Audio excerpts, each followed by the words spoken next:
Let's go commons. Let's go 5-point challenge. And it's going to be Cyber Quad.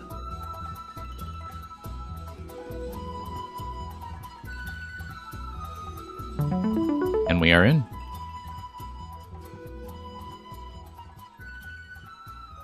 Okay, well, this is going to be a bit of a thrilling start. We're going to get equates right off the opening rack.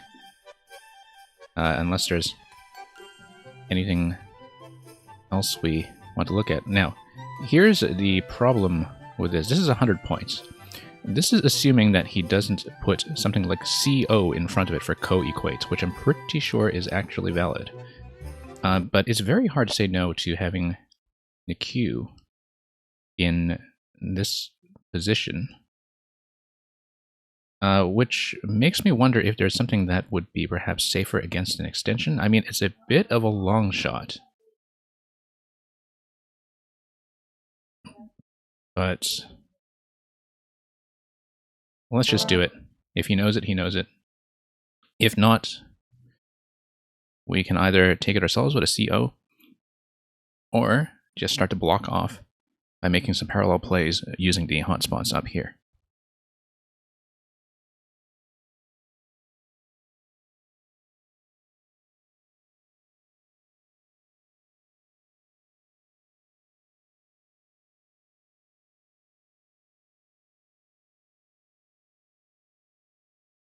So, going to get 100 points right off the first turn, which is a bit unusual. I am thinking about whether some other options there might have been preferred.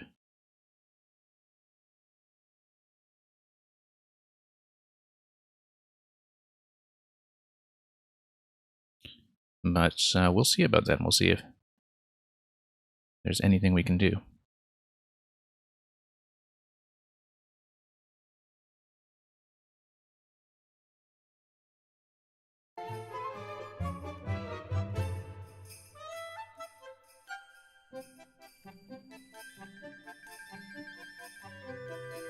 And okay, so as far as the next turn goes, hello, one came in. You're fighting the hardest super boss in the Kingdom Hearts series that has tells for his moves. As in the hardest one that does have tells, or as in are there harder bosses that don't have tells? If that's what you're saying. And incidentally, what Kingdom Hearts game would that be from?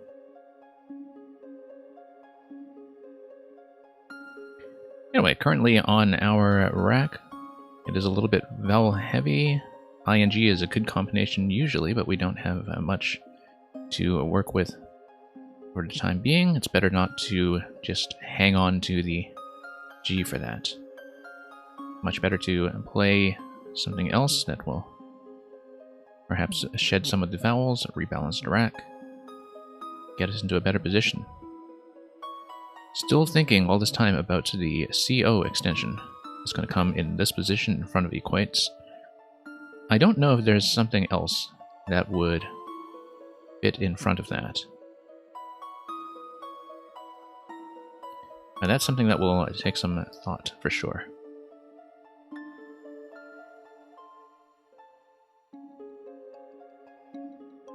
And apart from that, I mean, right now, this is the natural hotspot, so there is some chance, especially if my opponent has an eye, that you could have something like a parallel play coming down here. That would not be unheard of, and that would possibly, depending on the position, make the question of the extension moot. I kind of wonder how hard that's going to hit, in fact. Yeah, that's going to be about 57 points if you do tag a CO in front, so... he might have had some hesitation there just because of the position. I don't know if maybe he was just looking for a better spot. I think that's likely to be the case, given that the V must have gotten in the way of many less risky placements. I think this is very obviously just going to be a parallel there for 38 points. We should, of course, be a bit diligent about seeing if there is anything else that we might have missed. And a glitch. And yeah, Glitch, the reason that I can't do Mario Maker at this time is because I'm doing this. And I know that the Mario Maker streams have been very inconvenient schedule-wise. We're trying to find a way around that. But this is the only stream in a week that I'm able to run at this time, in fact, and it's something that I wouldn't always be able to do.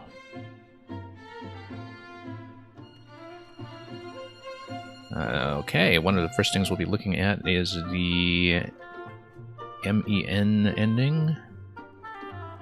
I feel like we are close to something here. And yeah, thanks for dropping by, Glitch. See you around.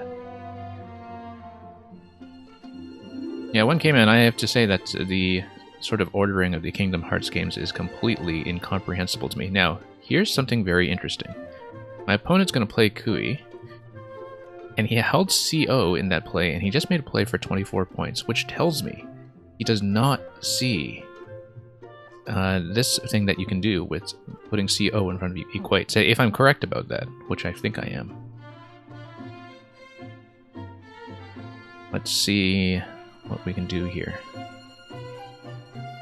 Probably just going to try to get rid of the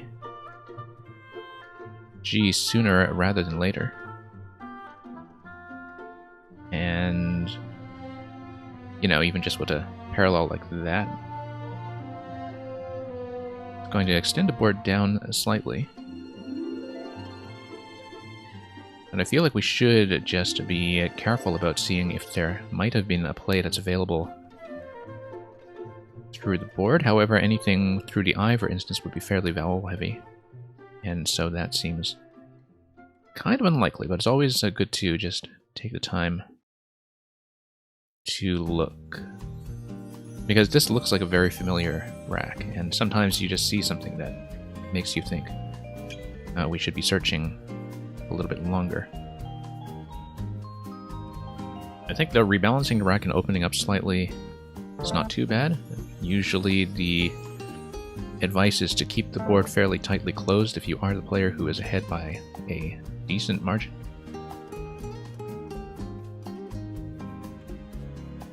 And even after having exchanged the initial bingos, I am ahead by about 50 just because of how much we scored on the first turn. I feel like we do want to kind of unduplicate the ends and get rid of the W here. I don't know if there's anything we should be looking for in bingo-wise.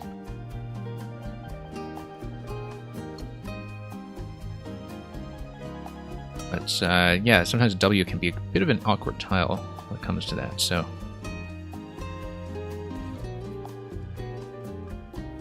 I mean, you know, if we really wanted to play off 6 or something, we could always go, like, Renown or something, but it's not a great gain in points over just playing something like Now. There's probably a better set of options here we're not really seeing either. I don't know if I'd rather have that position. 17 over there, 20 over here. Let's just take the points. Now, we have the C. My opponent's playing high-scoring plays rather quickly. I want to keep the C and fish for an O, just to see if I can make the play that we've been thinking about all game. But on the other hand, if we see a good play that will get rid of it sooner, let's not hang on to hope for too long. Particularly because the spot above X is still kind of vulnerable to some additional plays as well.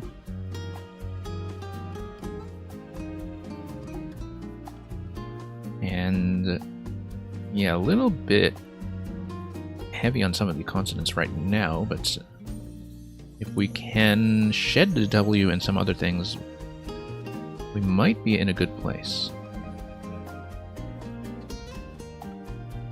So let's say, you know, we'll consider if we want to keep 3 consonants like that. If we don't want to keep 3 consonants like that, we can drop a little bit more.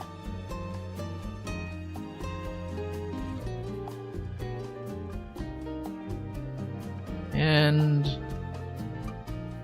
Yeah, these things... I mean, the C does have a nice synergy with the R. If we draw vowels, this could be potentially bingo prone, so it's just a matter of whether we want the extra turnover to go for the potential O for the extension.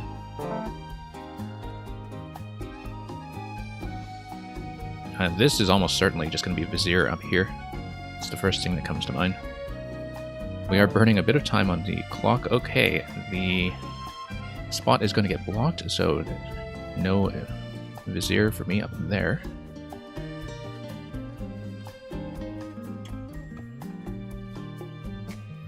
Yeah, I don't remember some of the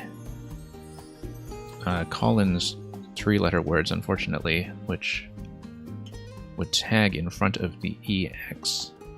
That's something that we should maybe keep in mind, because I think I can actually double the Z on top of it with something like this. This would spoil the idea that we had earlier, and it would have the risk of dangling the R in a triple-triple lane, which is often bad news.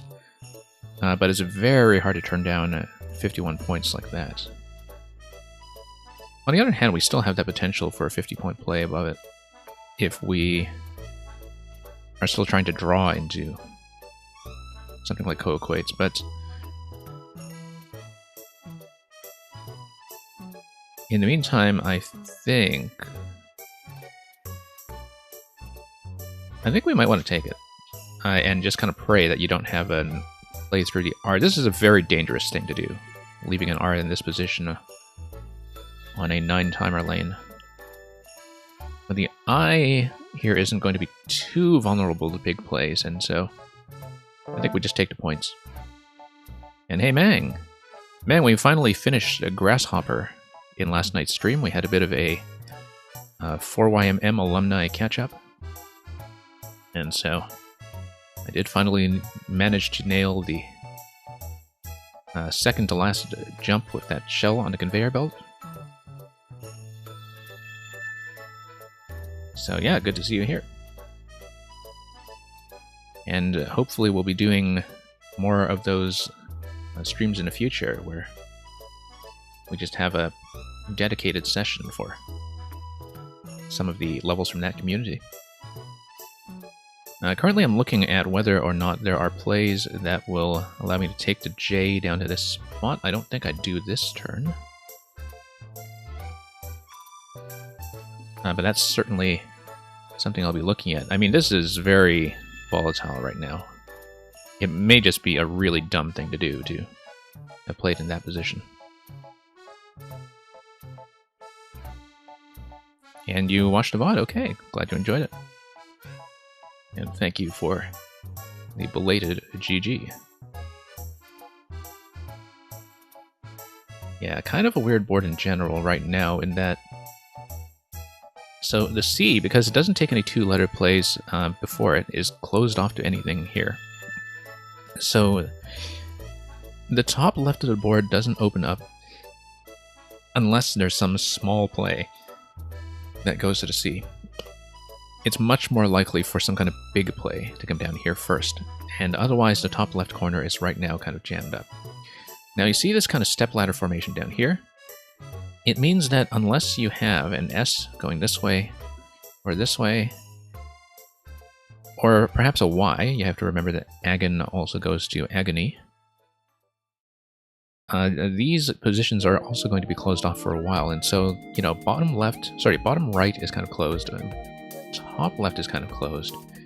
You have one very dangerous spot here that my opponent has not taken yet, which makes me wonder how frantically he's searching. And otherwise, we're kind of in a weird spot where I've given him a big potential scoring opportunity, but if he doesn't manage to grab it, it's going to be gone very quickly. In terms of what I would play, probably just something like Jurl if it remains open. I do not expect this to remain open. I think it's going to get locked up in no time at all.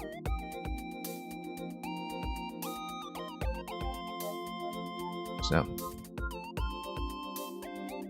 we'll just have to sit and wait.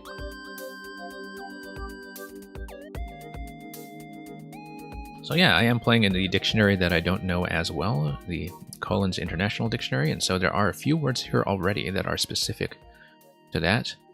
ITA, and whoops, the whole Riz and Sex combination that I just played before that. This is potentially dangerous if he draws a big consonant out of the A. However, this play that he made here, rural, tells me that he didn't actually have any decent high-scoring tiles that would go through the R. Otherwise, I think he would have scored with them. Unless this is a big setup for something. So, currently, we should be thinking about how to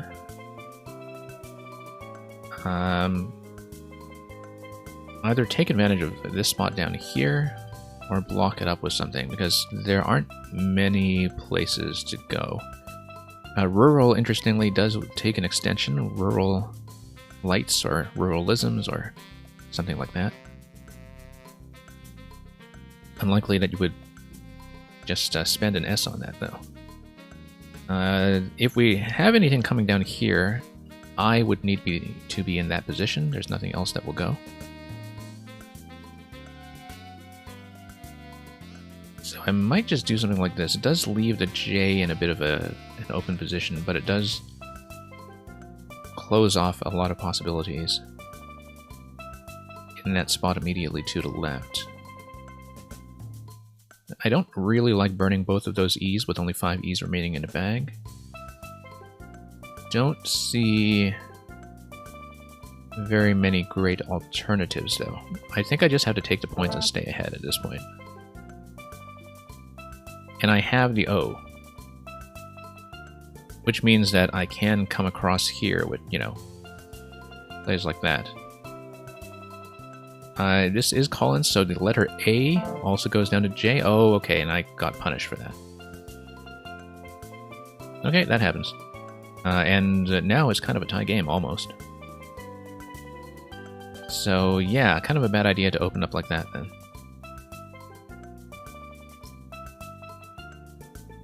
So we'll have to think about what to do from here, because suddenly I'm in a much worse position. I believe that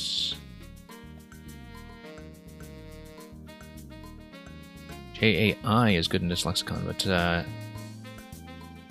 yeah, so you got about 30 points off of that, but you've got a pretty tricky situation under the S, and also no vowels left on my side if we do that. I like that better than doing something like jail for 22, which will be very vulnerable to another playthrough with the triple, as we were seeing earlier. I'm just going to do that. It's risky. It's almost certainly a bad idea, but we're not going to be punished for it that much, because we're just lucky that way sometimes. I mean, the only thing that's going to go under JAI, I think, is L. We have an L, and it's not going to tag well to anything that comes over from under the S. So this is actually not as dangerous as it looks. Mostly we just took the gamble of playing off all our vowels, and we're not really that punished for it. Interesting possibilities with the one remaining G in the bag, that you could potentially have a 9-tile play through here. 9-letter play with ING. This IN is actually still technically an open lane if you are going to look for 9-letter plays, which a lot of players, until you get to the uppermost levels, don't really search for very thoroughly. At this particular club that I'm playing with, you actually do see a fair number of 9-letter plays go down. In most cases, not so much. The lane over to Y is vulnerable to words beginning with F. I don't think I have anything with F that will drag me by 6 tiles all the way over to the double, though. So this is kind of a tricky situation. We're ahead slightly, but not by much. 3 S's left in the bag, which is dangerous because S is potentially going to give my opponent the triple. There are, in fact, 2 spots to start with S, this being the other one. So with these lanes in play, I could potentially be hit with something pretty hard. So we will have to see. If I don't want to burn the F on the bottom spot over to Y, I can always rebalance my rack with something like Flint up here. It doesn't score very well, but it will perhaps just, you know, leave me with a better rack going into the next turn, as well as taking away the potential of a 9-letter play that's strung through the IN. We could always think about the CK combo here in terms of a word that has, you know, some kind of CKI in there, but that's not going to score very much. Yeah, he is going to take the spot here, but he's only going to spend 6 tiles, so he's not going to get the 50-point bonus for playing the entire rack. So that's only 18 points, but it does open some things up. Specifically, we now have actually a very nice little spot over here. And I think this is almost certainly just going to be something like Clot. I mean, keeping the U out of that, not great. Usually you'd want to do something over the H. Oh yes, this is Collins, so C also fits over the H. If we can have some kind of 4-letter word that would take advantage of that, but I don't think we do. So we will have to probably just go plot over that. Still about 2 minutes under my opponent on the clock currently. And yeah, keeping the U I was a bit worried about simply because of the remaining U's in the bag. The 3 S's and the blank in the unseen pool are a major threat right now because that tells me that my opponent could very well pull ahead with me all of a sudden with a big play down either of these lanes. We did keep the F for other plays over here, but we don't have anything that has great potential. B also fits over to Y, so we have consonants that could work well with the Y right now, but not much to do with them.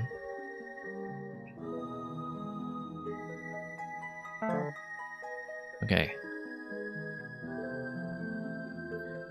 Yeah, this is going to be a tricky situation, I think. Given that the board is mostly closed off.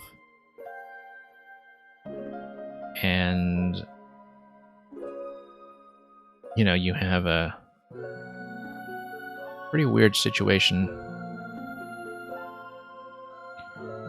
where I might just want to find some way to, you know, maybe get rid of one of the U's and just diffuse this spot. So, for example, if I just play that just for fun, not a great move. If I'm making a small point play like that, I might actually prefer to dump to B instead. There is 1 F remaining in the bag, and doubling the F is actually sometimes good. But I'd mostly be thinking in terms of what I want to keep, and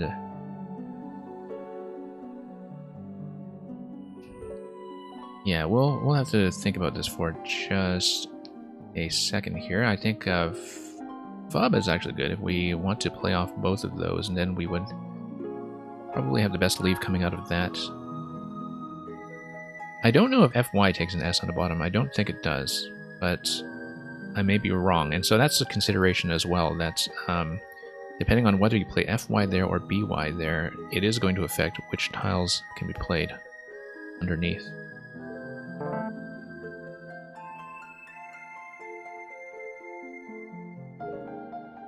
So yeah, some very limited potential to play over here with an E, perhaps. But pretty closed up board at this point. If we always are ever in a situation where we just want to dump off one tile for points, we can always just grab that spot with one letter. And given the remaining tiles in a pool, there aren't going to be many high-scoring possibilities regardless.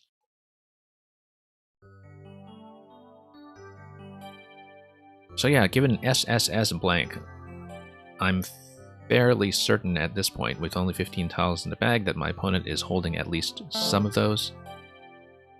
And yeah, he's going to just grab that. One tile play tells me that he might be close to something, and that I should be worried. But I think I've locked myself up into a situation where I can't do much about that. Like, I can't actually go down there with anything particularly useful.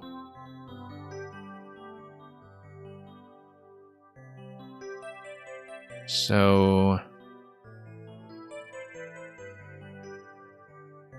I mean, we could potentially, yeah, just keep playing out of that and taking advantage of the fact that he would have to start with an S. We don't want to play anything that would allow him to tag an S, you know, with the S on the end of a word, I think. I don't want to open that up. But I don't know what other possibilities I have, and we are burning a lot of time. And I'm not that far ahead, which is the other worry right now.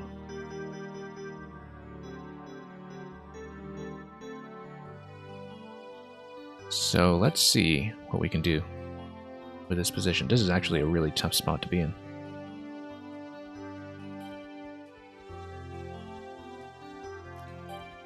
Yeah, might just have to kind of hope that we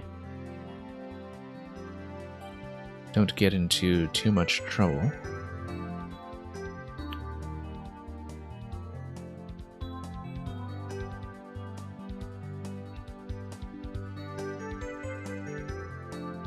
That's going to be a bit of a risk. I think he might take that, but... Oh, we're going to draw the blank. Okay, never mind. Now the tiles have turned in our favor.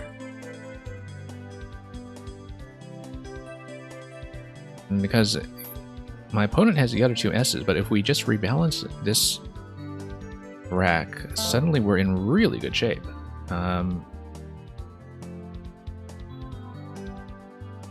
Now, do I have something right now? That's a good question. If not, I want to get rid of consonants for sure. And set myself up for a big play. Coming off either this S spot, which is most dangerous, or this S spot over here.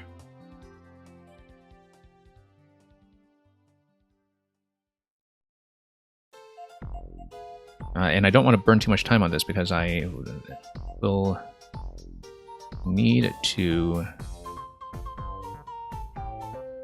basically use all the time I can to keep playing out of this. I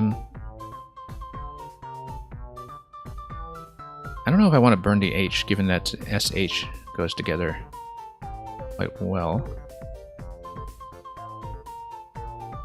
Maybe there is something in this rack and I'm just not seeing it.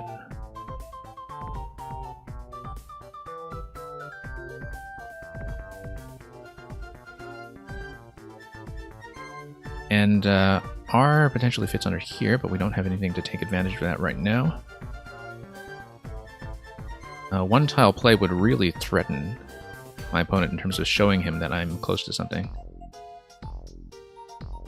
But I've got two lanes open, right? Like, I can probably do that. Keep the H or keep the S? Let's go H. Yeah, and I think I definitely have something here now.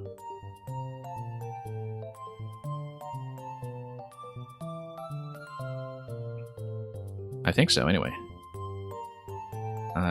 Insured.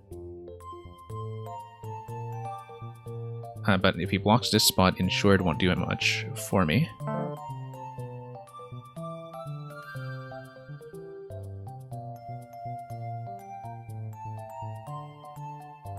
Okay, ED.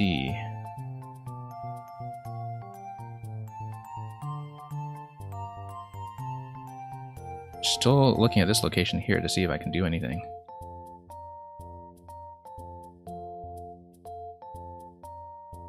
Hang on. It's funny because if we kept the H, we could have had the EDH extension there. Do I have anything else that could go?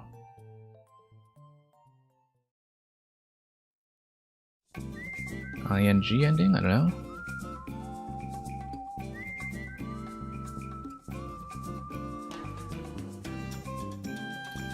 Durians.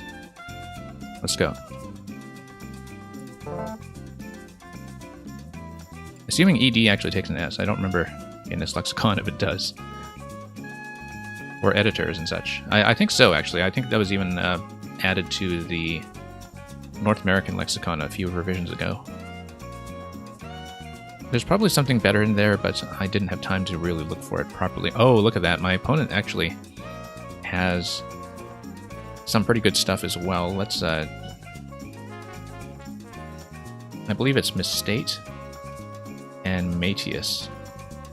Oh no, it's not Misstate. You would have to have a second S for Misstate. But Mateus, I believe, is actually good. And I don't know if he has anything else in there. And it doesn't fit, I don't think.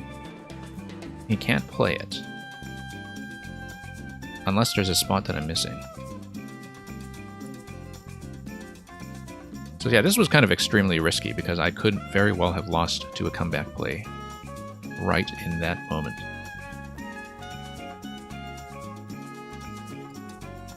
But as it is, I think I may have actually just virtually stolen this one. Currently looking to see what other plays I have to score points at the very end. Matty's.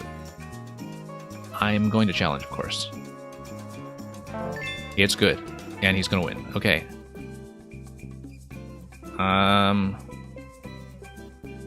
Let's take a look at define Matty's. Ah, yes, okay, it is Collins only, okay.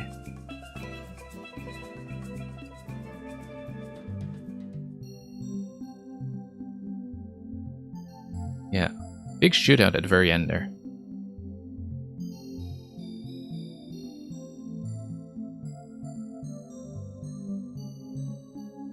And we'll have to look over the board again to see, because definitely, as I was saying, was a great deal of deliberation to decide whether to play the D or the H, and in the analysis board we may find that I had a better, safer play here, although because I was emptying the bag at that point, I was definitely in a bad position if my opponent found anything. And of course I just didn't know Matty's, right? Like I know Mateus because it's in the other dictionary.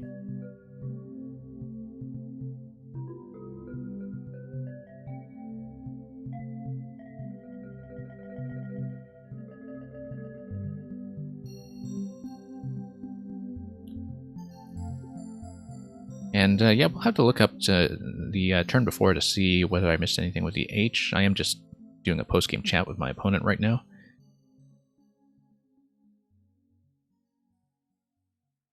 And yeah, let's just take a look at the board.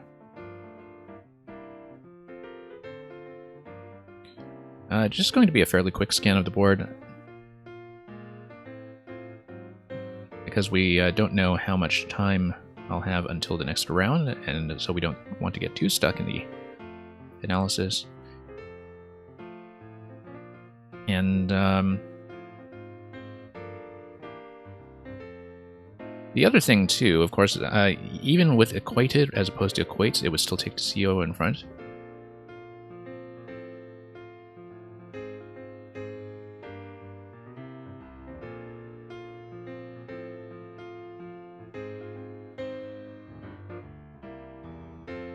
And yeah, okay. Let's see what we can do here. I think, taking the 100 points is pretty much correct. You just kind of have to bank on co-equates not happening, and it didn't. My opponent actually missed re-invite when he played inviter to the right side, so that was about a 20-point difference, and in fact a little bigger than that because he opened up the I spot for my K play there the next turn, which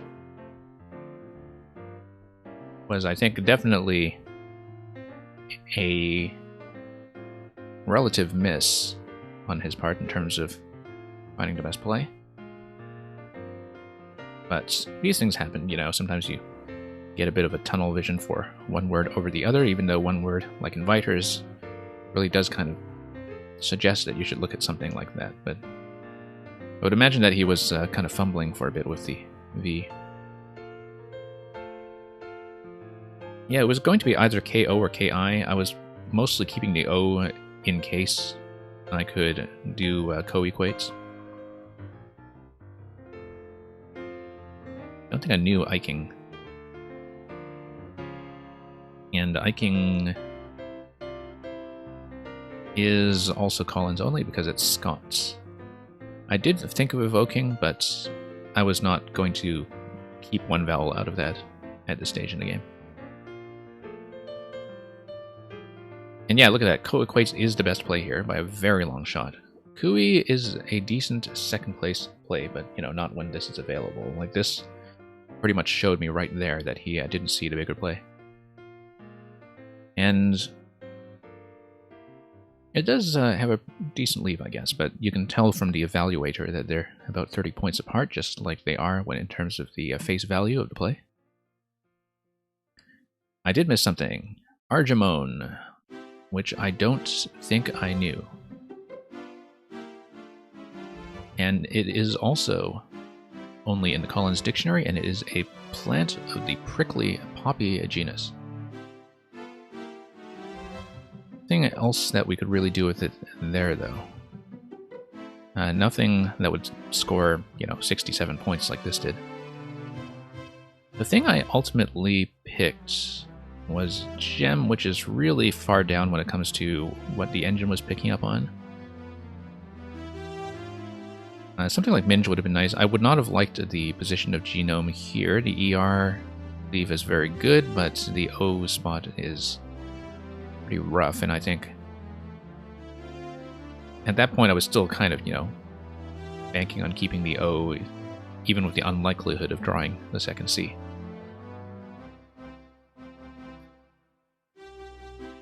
Okay, Kibla, very hard word to see.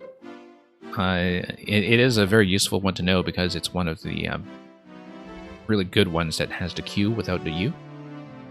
But knowing it isn't quite the same thing as seeing it on the board, and I've seen many games where players, including myself, just don't see this as being available.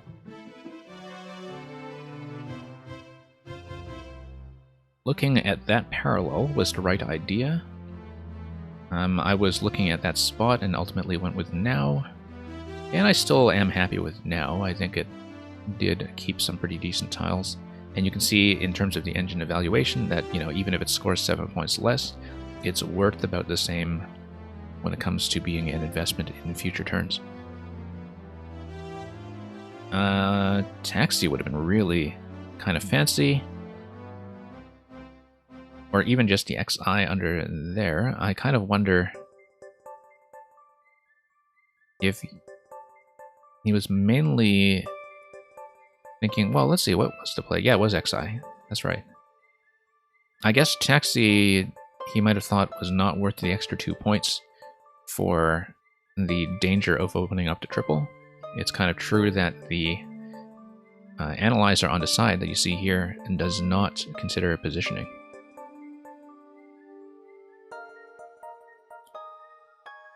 And yeah, we later took that spot with a Z, of course, but it was something I was thinking about. I was considering both Wen and Ren, and there's a slight preference here in the engine for Ren, but that kind of depends on whether you feel safe keeping 3 consonants when you have a CR synergy. Yeah, lots of A-heavy plays. That would have been fancy, but much harder to see. It keeps great tiles, actually. I don't know what that is. Galabia? An Arab cloak with a hood and wide sleeves. Also, Galabia. Well, I mean, lots and lots of spellings of something very similar. Tons and tons of spellings of something similar. And it looks like we have about 10 minutes before the next pairings go up, so we can kind of take our time with the moves over here.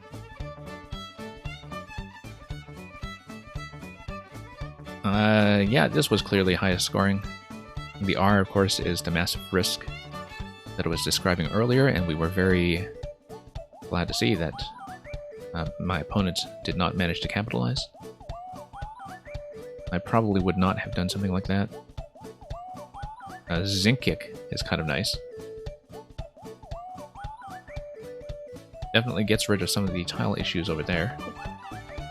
Main thing about playing this was, of course, that I'm giving up on co-equates even though I was holding the C, but that would also only have been, I would say only, but it would also have been sort of in the 50-point-ish range, so there was some possibility that my opponent will also take that spot very soon if I didn't do it first. And yeah, Laura would have been much better when it comes to consonant and vowel balance.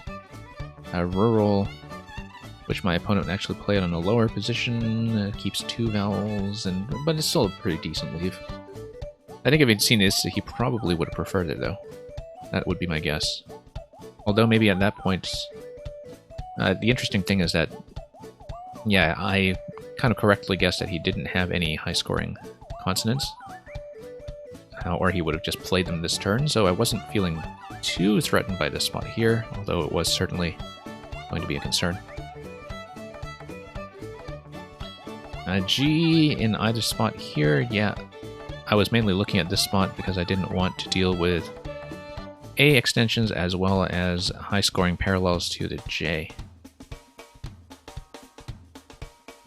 So that was the reasoning there, and of course I was hit pretty hard the next turn after that.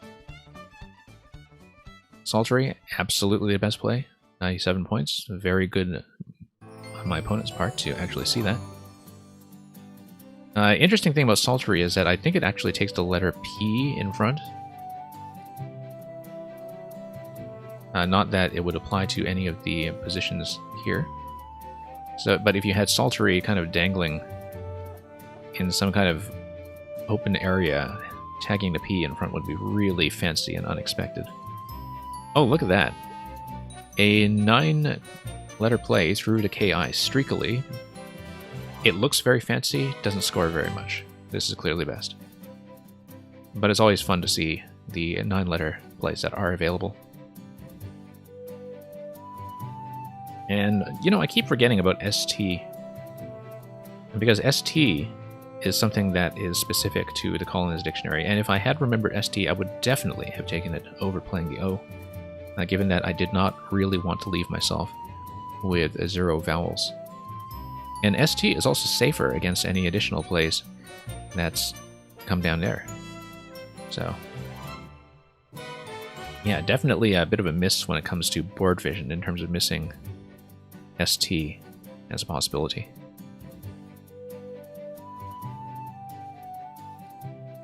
Okay, what have we got here?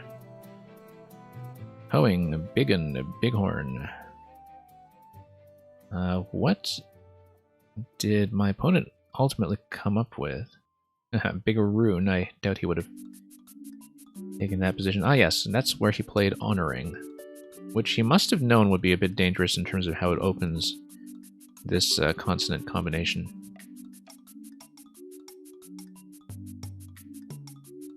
But, yeah, I think he's kind of in a weird spot here, where everything is kind of a low-scoring play, and even something like Bighorn would be very vulnerable to an S coming down afterwards. or even coming down this way. And so, yeah, the risk-reward calculation is not easy on that turn. Foul would have been better than what I got. In terms of the letters I keep. Unco, I was looking at the CH, and I think I must have rejected this because it keeps all consonants. But maybe that was still better than clot, given that keeping both the F and the U are a bit of an FU to the next turn. Not the best idea.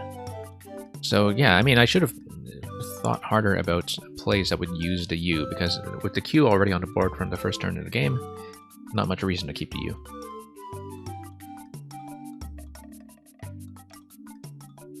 And yes, you can kind of see that at this point my opponent is just trying to unduplicate. And he scores reasonably well.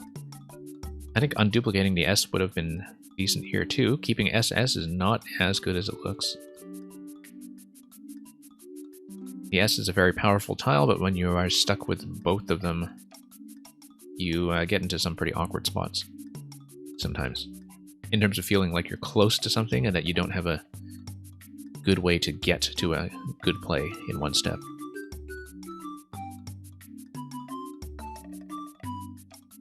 I did not think about the H hook on TOP. I think I do in fact know that word, but yeah. A porous limestone, also tufa, and tof, I did know it with the E on the end actually. And that's something we should have thought about.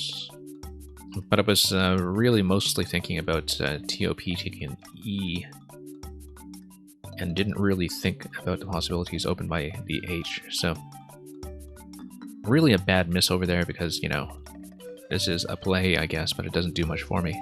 I would not have done this with the S dangling over that double spot. So yeah, would have clearly preferred something like hub up here. At this point, my opponent knows, I think, that he's close to something. He only plays off the V as a single tile here, but as you can see, keeping SS, I think, might not be the best there. Given that at this point he's gunning specifically to do something with the S, but keeping both S's actually kind of restricts you. So playing off an S, not in that spot, I think. That would have been pretty dangerous. No, I mean, it would open up something really dangerous for himself with his own S, but...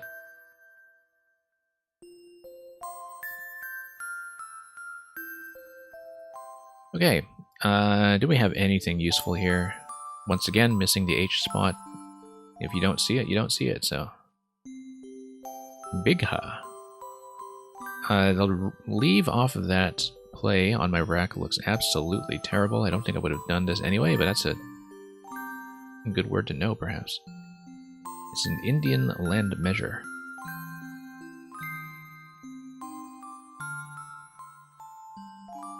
And once again, my opponent is close to something and he just doesn't have it, and he has to capitalize with some kind of low point play. That's only if you know Biga, of course, which I don't think either of us did, perhaps. And so, yeah, he just makes a small play to unduplicate the S, which is correct. Now let's see if we missed something. Yes, we did. Nerdish with a U. Did I actually know that? I think I was not sure. Oh, that's because it is Collins only to have Nerdish spelled with N-U-R-D. And some of the other ones I don't know either. I missed hundreds. Hundreds would have been a good one to find if I had taken the time to look for it. Herdens and Dernas. Yeah, hard to see stuff with one vowel being the U and a blank out of that. Okay, we have to be quick here. Let's, we're going to be getting into the next round very quickly. He's got nothing out of the rack that's holding as stated. We actually did have stuff like Sunbird and Sundari and such that would have taken that location and probably gotten much further in the game. And that's clearly the winning play. So anyway, we have a match request for the next round, so let's get to it.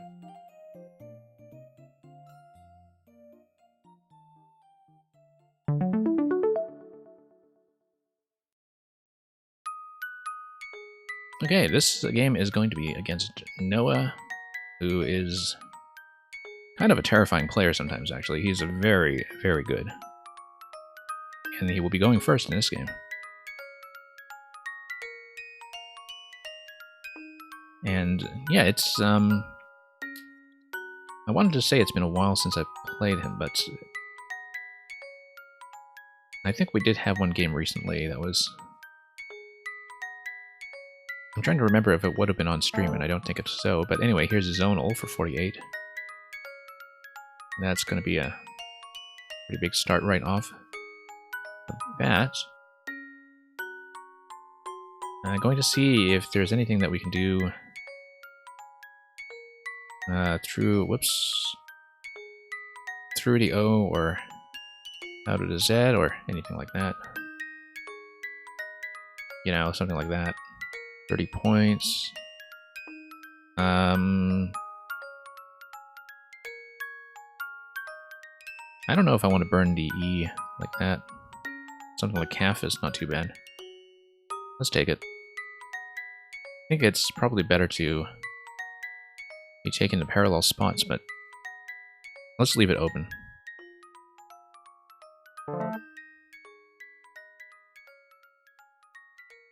Don't know if that feels right. But yeah, right now we're still kind of burdened with the G. I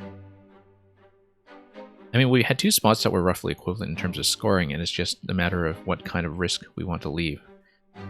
These spots are still very volatile, and they leave long open lanes. One thing I didn't consider was azonal, if that's good. I have to look that up afterwards, I think. Whether zonal takes an A in front. I feel like it might, but I don't know my sixes, my six-letter words very well. And sometimes you just kind of have these lapses in memory while you are in the middle of playing a game, for things that should be obvious to you afterwards. Murray 8's okay, we're just going to get killed from the start. Actually, well, no, we're only 80 points behind, and it's my turn. On an open board, the right mentality to take into that is, what can I do to come back? And I want to probably take this spot right away, just open things up. Unless there is something that will present itself as a place that I can go. I'm going to look at something like the eco prefix. Like stuff like geo and eco and, you know, prefixes like that sometimes bear fruit, but I think in this particular instance, I'll just have to go with this. Ugh. In a very rough spot now, vowel-wise.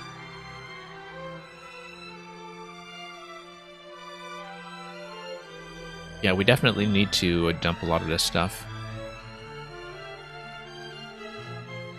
And if we don't find a good place to do so, this is definitely a turn where an exchange should be under consideration. Now, in Collins, there are fewer exchanges generally that get you out of vowel trouble simply because there are more plays that use tons and tons of vowels. So there are a couple words I can play off of this rec, even that just spend vowels. But the question is whether I have any decent placements for them. And, you know, with G as the only consonant here, it's kind of terrible. So,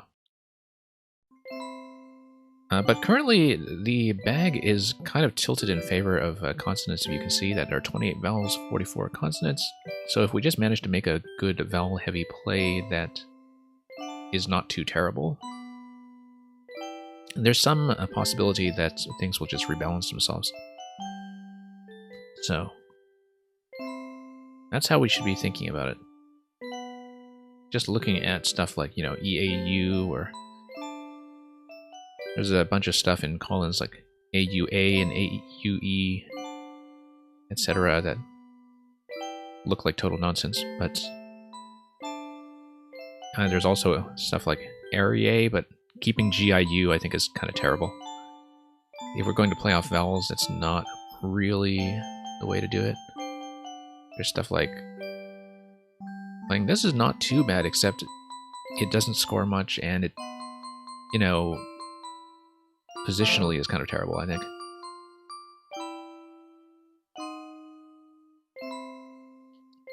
Okay, we should think about whether we can do something to perhaps parallel under this. If not, we'll just, you know, do something simple like that. 13 points.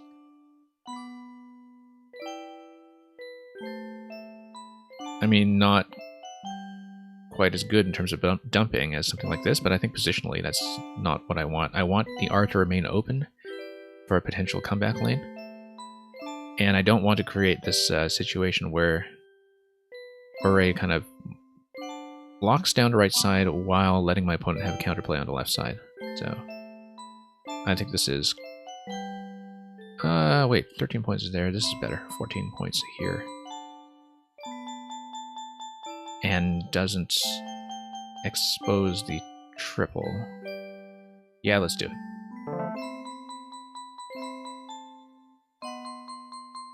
AUE might have been better there, I don't know. Because YU is also good in this lexicon. So, just a couple of these things that we need to think about, especially because we want to think about what is potentially going down this lane on the right side.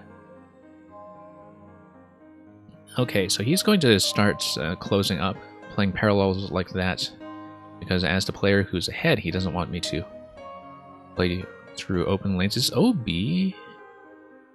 Oh, I think that's also a Collins thing. If Yeah. I mean, he would notice stuff cold, so... It's surprisingly common to just make mistakes with silly two-letter words in online play. So I should be thinking about how to open up. Kind of like keeping ing, maybe if we keep lanes to play it off of, but right now I don't think that's actually the case. And yeah, we might have boxed ourselves in here, and not a very good position to be in. I mean, we can always just maybe come down here. Don't really like getting rid of the E so early. Trying to see if we have a better option down here. I mean, we can make a very similar play. It doesn't really open up, though.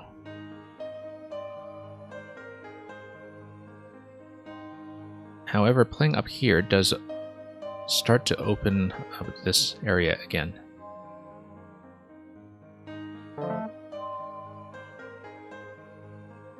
Okay, getting close to something, I think. Unfortunately, I don't think you have, like, data-ing or something. But you have, like, in the gate. Like, if we have an E that's in an open position... Now, let me write that down so you know what I'm talking about. In the gate, I think, is actually possible. Yeah, he's not going to give that to me. However, I does come down in front of that, so if we have some kind of play that will go down there. That's worth considering, even if we don't use all 7 of our tiles for that major bonus. So for example, if we go something like dating, you get 37 points. You get the possibility of eventually putting an S down there, and you also get a lane up here. So that's called forking the board, where you're taking one lane and making 2. So that might be the kind of approach that we might want to take, but I want to be diligent about it first and make sure that I don't see something that does use all 7 tiles.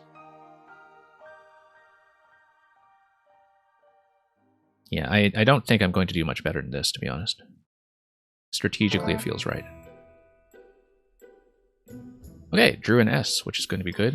No E, though. Double R is a bit of a problem still. But we'll have to think about that. Like whether maybe there's something that we can do if there's something like an E to play through on the board. I mean, a player of this caliber, when he's ahead by 70 points, is not going to give me openings. He's not just going to dangle something in front of me, I don't think. So, we have to take a lot of the initiative here. And yeah, should be thinking about how to build out of this.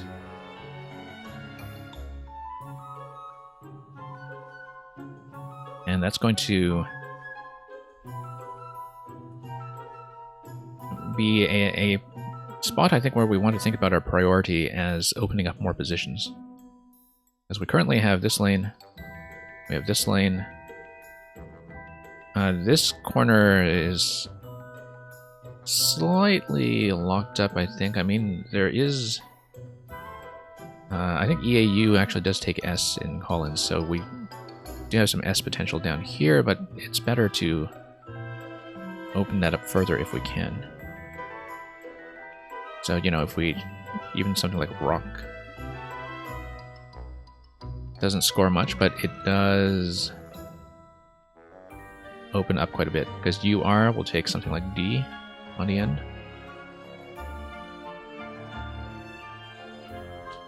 We should think about the H up here as well, whether it would be worthwhile to burn the S on a play like Hordes.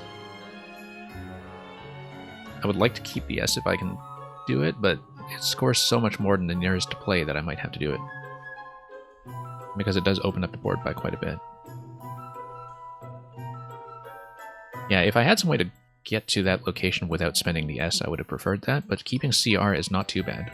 One S and both blanks left in the bag, we should draw into the bag and see what happens. Can you be a policer? Or is somebody who polices just a police? That's something we need to think about. Because it's very tempting to try that. I think it would very likely draw a challenge. I don't know if I like that. I feel like there is something very similar to it that will come out of this rack, though. So. Okay, he's gonna play Getters down there. Yeah, we should think about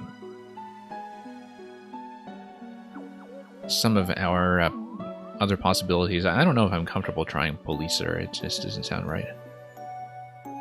But we now have a pretty big new set of lanes to work with down there. We just happen to be behind by 110 points, so... should maybe think about this carefully.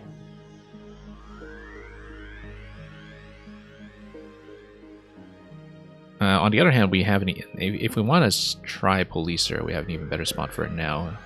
It does open up, you know, 2 vowel hotspots, but Because this was the original spot I was thinking for it, which actually scores more. But I don't know if I like the volatility of leaving the triple lane open. This is actually positionally better than playing off the S on the right side. And I'm still not 100% confident that this is in fact a word, but when I'm behind like this, maybe I do have to try stuff.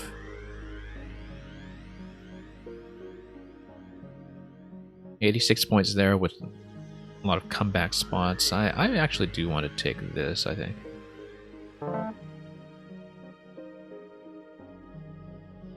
I don't know if that's going to draw a challenge, given that in this format, challenge only... Oh, no.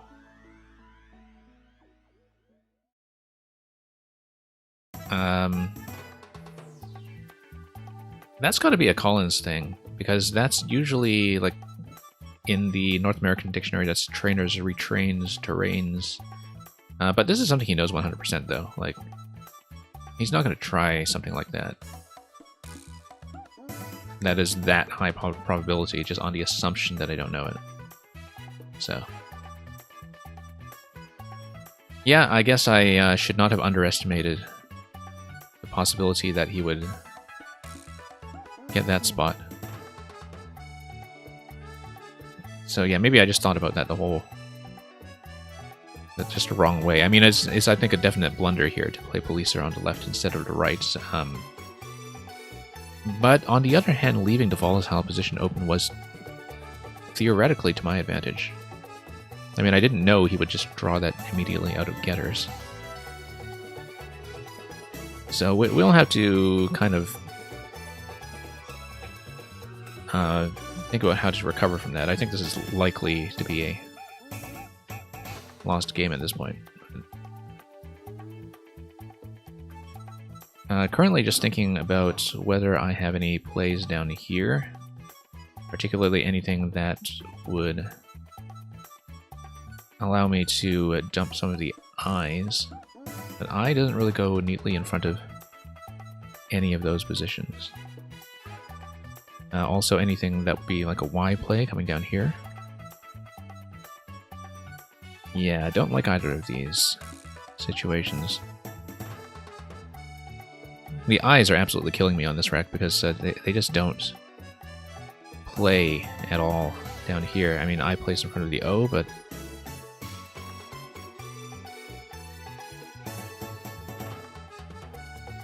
yeah, this is a very rough spot to be in. And there's...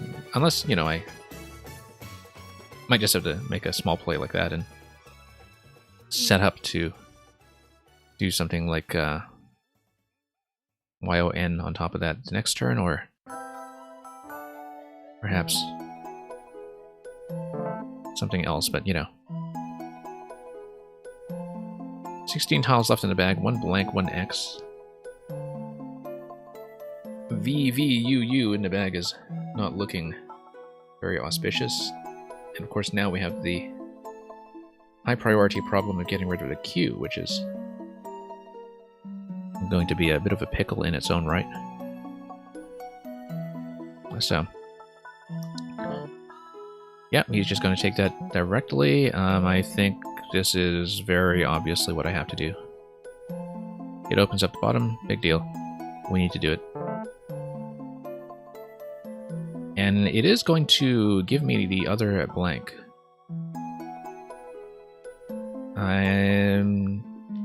At this point, I don't know that that's going to do much for me. Notice, no eyes left in the bag, so nothing is going to go as parallel under the Q unless I designate the blank as an eye. And, you know, that's a very weird spot to be doing something like that, so...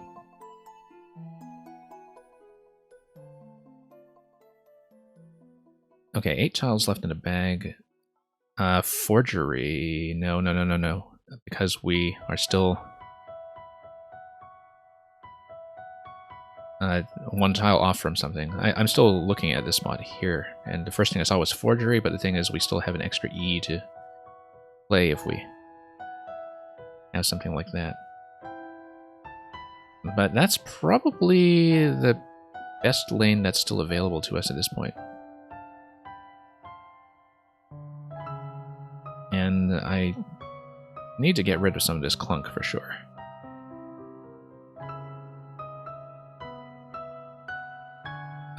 Yogi is not too bad.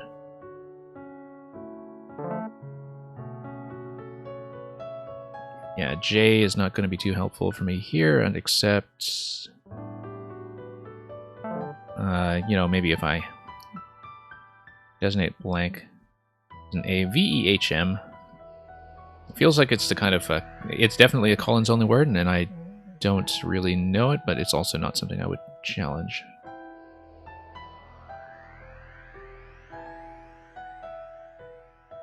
Okay, one tile left in the bag, so, you know, we've lost at this point. We've lost quite badly, in fact. But we can save some spread by, you know, maybe doing a J play. Whoops, J play down in this location. That would kind of burn the blank, though, but if I don't take that spot, I think very likely my opponent does this instead. It's by far the highest scoring option with the blank. And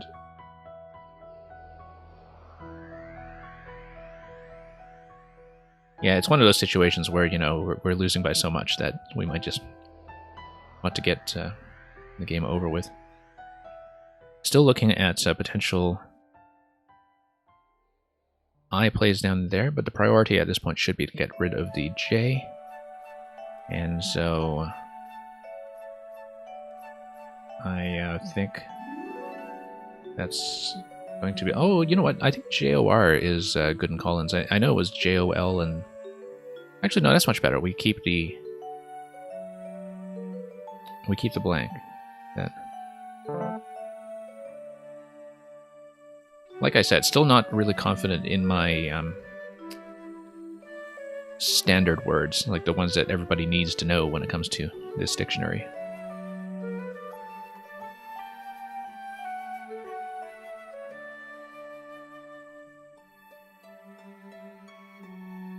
So, I mean, trivially, we can play something like Feeble if it remains available.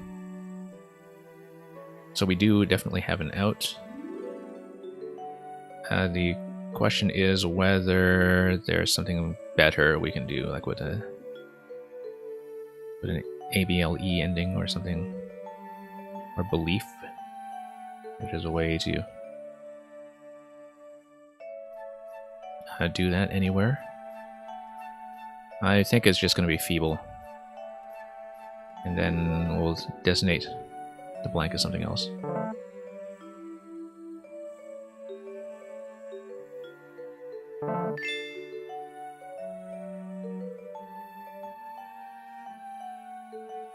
So yeah, gonna congratulate my opponent for this game. We got absolutely smacked. The turning point that really sealed the deal there was when I decided to play Policer on the left side and left the triple open for my opponent on the right side, but as I was saying, I was kind of hoping to preserve that volatility for myself.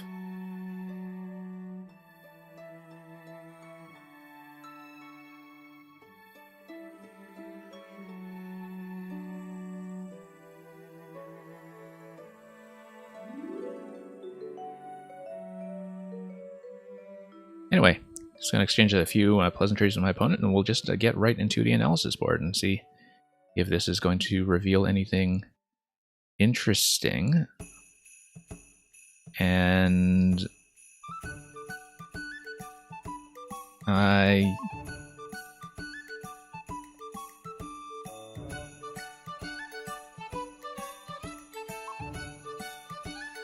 so actually really kind of an interesting first rack. I think Zonal's almost certainly the right play, of course, just to grab those points, but very promising start for my opponent.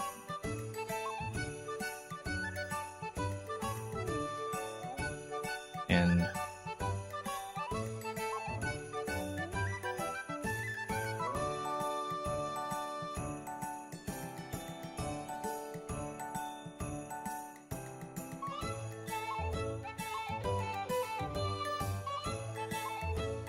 Let's see, on this turn, this was my first turn. Kago, I didn't. Ah, yes, azonal. I was thinking about that afterwards. Because azonal is something that I had failed to consider.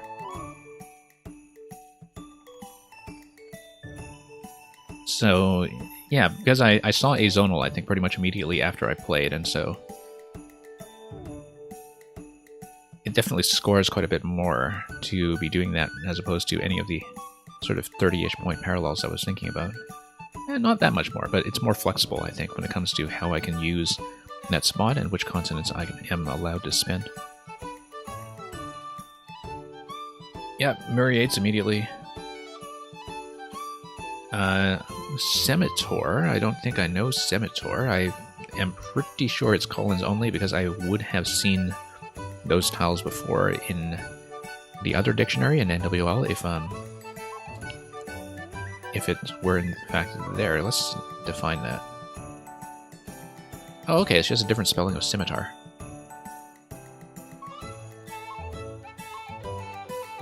Anyway, yeah, no bingo for me over here. Yeah, I should have considered more carefully the priority of playing off the G. I don't know if I would have kept 3 vowels and a consonant coming out of something like this. I did want to keep the position reasonably open.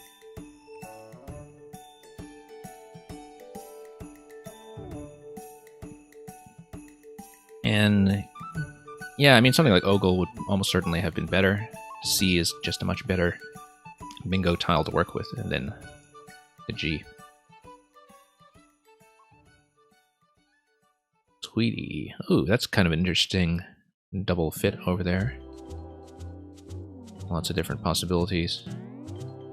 What did he end up going with? With Weedy. Interesting. So instead of Tweety, he keeps the T, and I wonder if he just didn't see that or if he chose to keep the T. Just for the leave there, but very fancy play if you do see that. Anyway, not many great options over here. I was looking at that spot, and actually that's not too bad an idea, even if it does keep all 3 vowels. Thinking in terms of a high tile turnover is not a bad idea either at this point.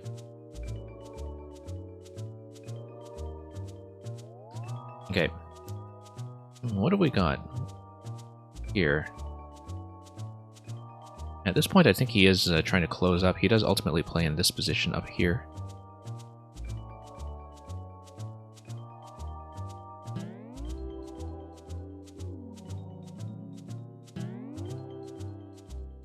And let's see here. Yeah, I was considering a couple of different options at this point. This would have been a fantastic fit. Gazania. Very difficult to ever see anything quite like that, though. I think I knew it was a plant. But, you know, seeing those fits through the Z, look at that. That is so fancy.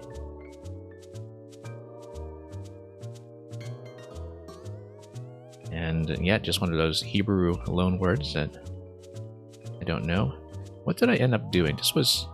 Yeah, this was a turn where I just didn't find the good plays, unfortunately. There were a lot of these 30-point plays available. Playing Hag there would have opened up a ton of volatility because of the possibility of an S in front of it. But at that point, I probably want that. I'm behind, I want to score points, I want to keep things open. And kind of risky. Ooh, that would have been fun. Difficult to spot with a rack that's so U-heavy. What did he ultimately go with? Whist. Yes, that's right. Did I miss something? Hating is 2 points better than dating. I like dating, though. I like the fact that it forked the lanes open. It's just that things didn't turn out the way I wanted when the dust had settled. Ubuntu for the Linux users in the room. Or merely the people who are Penguin enthusiasts. Or... actually, no, I'm thinking of Gentoo penguins. Ubuntu is something quite different. Or, well, anyway. Either way, it's not referring to the Linux distribution. But yeah, difficult spot there actually with the VUU on that rack, so... What did my opponent even do? Yeah, he exchanged BNUUV, and I think that's quite reasonable. BNUUV, keeping RT, and yeah, that is a pretty high value exchange. Because even if you keep RV, you are still kind of dealing with V for the next turn, possibly two afterwards. So, good call from him there. No bingo over here. Hordes was the highest scoring and the second most valuable play. Second most valuable because, you know, there is such a high value that's attached to keeping the S. And yeah, with a rack like that, my opponent is just going to score. He did end up finding getters there with the S in the dangerous spot that actually let him pull ahead even further. And Policer isn't good.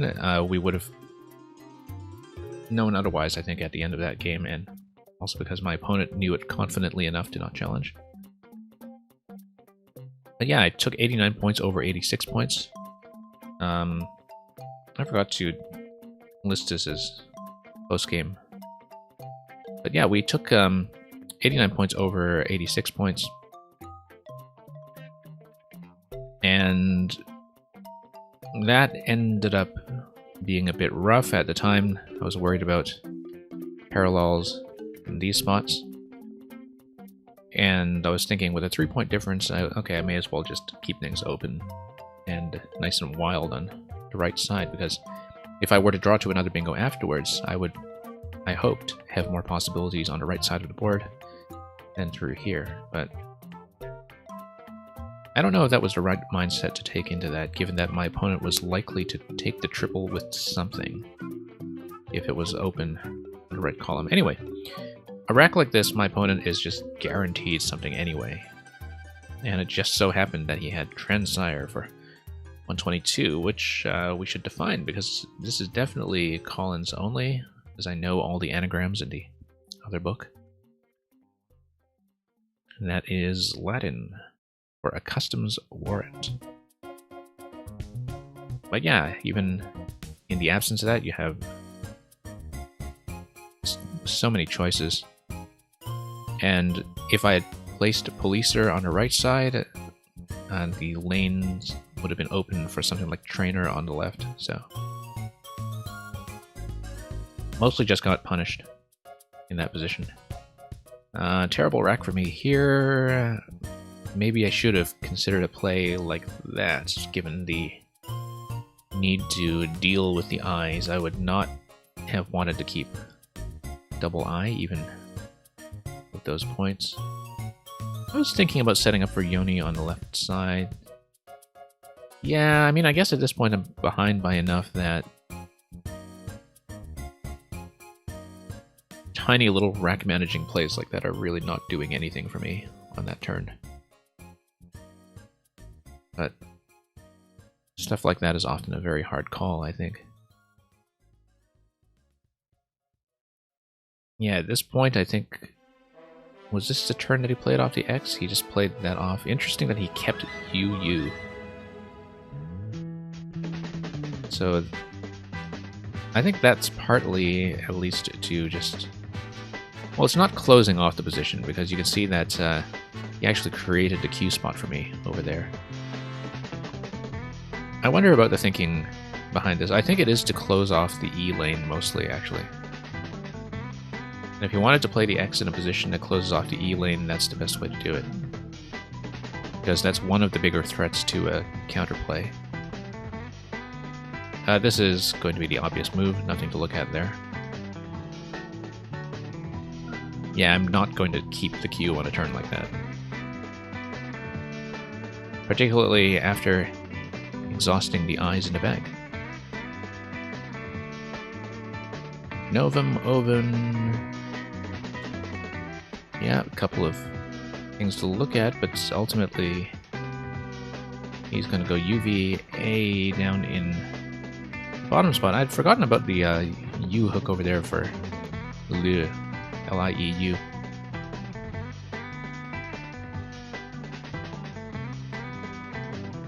But very weird spot with the V. Oh, I missed something. Because I had forgotten about L-I-E-F, and indeed, I don't think I would have seen Frog Eye anyway. I think I know Frog Eye, but I would not have seen it. It's a very hard one to see with a blank like that. So, that would not have been enough to get me back in the game, but it would have been a much fancier way to go down fighting. And Leaf I did know because it also takes Leafly and so on. So yeah, we just straight up missed Frog-Eyed. I was looking at stuff that was similar to Forgery through that position, and so if I knew Frog-Eyed more confidently, maybe I would have seen it, since the F and Y are in similar positions. But very low probability word there, so. And Vem is indeed good. That is definitely going to be a Collins word, so. A medieval German court. 52 points, yeah. And JOR is indeed fine in this lexicon. Easily best. Easily best by a long shot.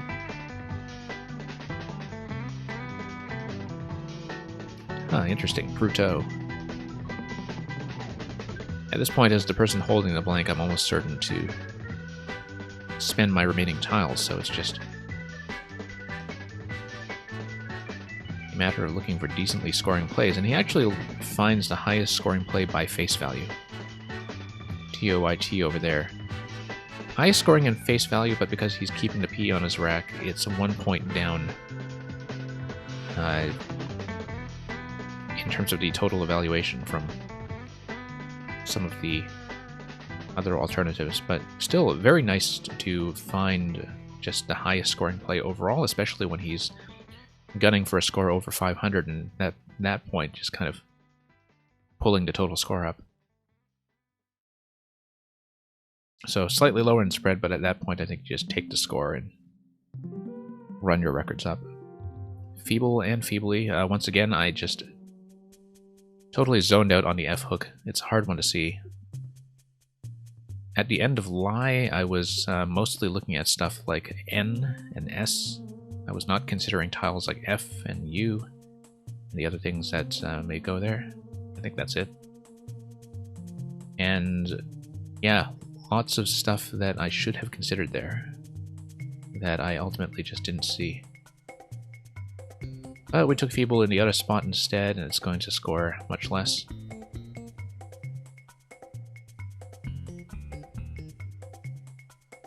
And yeah, that's pretty much the end of that, so. Going to be a huge loss there, 518 to 406. Kind of incredible that I managed to get over 400 in the end, given how far behind I was the whole time. It did not feel like a game where I was ever in it at all, so.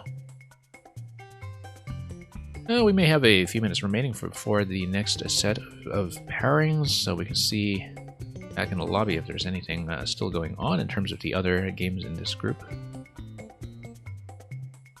Yeah, there is a game that's still live from round 2. We can see how they're doing.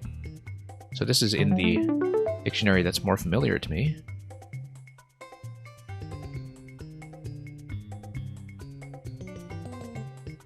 And yeah, they're right at the end of the game here, where the result is fairly clear in this one as well. I mean, when you're about 90 points up, yeah, it's a bit of a weird situation to be stuck with all consonants on a board that is this closed down, but I don't think he's going to lose to that. Although it's kind of true that he does look relatively stuck when it comes to the possibilities. But you know, the opponent, MMM Mice, is only holding M, O, and S. You're not going to rack up 90 points for that. even if your opponent is totally stuck for constant locations. Interestingly enough, there are so many all-consonant plays that you can make with tiles like this, like rye and cry and so on, but they just don't go down on this board. So, yeah, I might as well just spectate this and see how he's going to go about this. Got try over here for 14. You know, at this point you're just thinking about reserving spots to play anything, really. B is really awkward on this board, but B kind of goes in this position if needed. W is very weird in terms of what you can actually do. So we'll see, because this is really the last thing we're waiting for before we have pairings for the final round.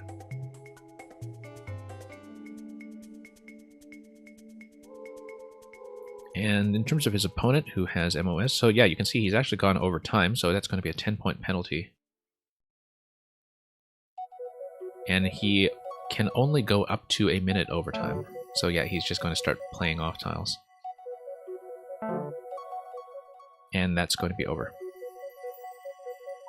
So that's the end of this game over here. Some interesting plays on their board.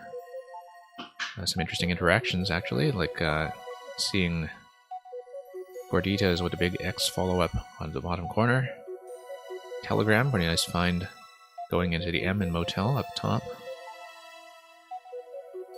And look at the J positioning here. There was definitely some action going on in this corner. If we look at the log, yeah, it looks like it was Japan for 44 and Jube for 39, definitely.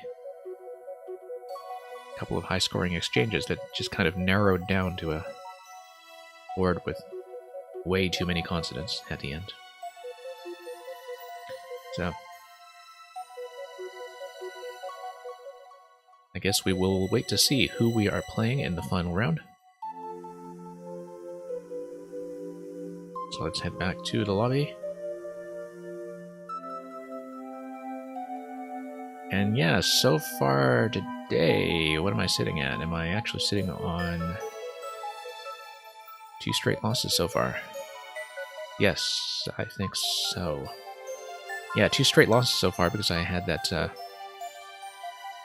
big first game where we lost on the final turn. Very high scoring game. But high scoring is not quite enough, so this was our round 1. Once again, we kind of rushed through the analysis at the end, but yeah, part of it was just missing plays that were better than Durian's, but I think at that point we were going to lose anyway. The thing that really kind of killed us there was not being able to find the play on the second last turn instead of playing off the H, because that allowed the opponent to let me empty the bag and then therefore counterplay without leaving me any possibility of catching up. So pretty clear what was going on there.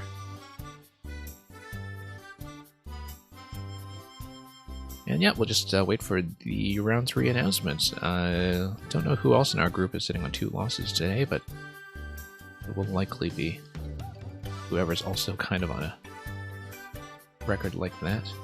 Interesting, there was a tie game in our group earlier tonight. That happens quite rarely. Let's just take a look at theirs to see what that was all about. Wow, tie game 397 to 397.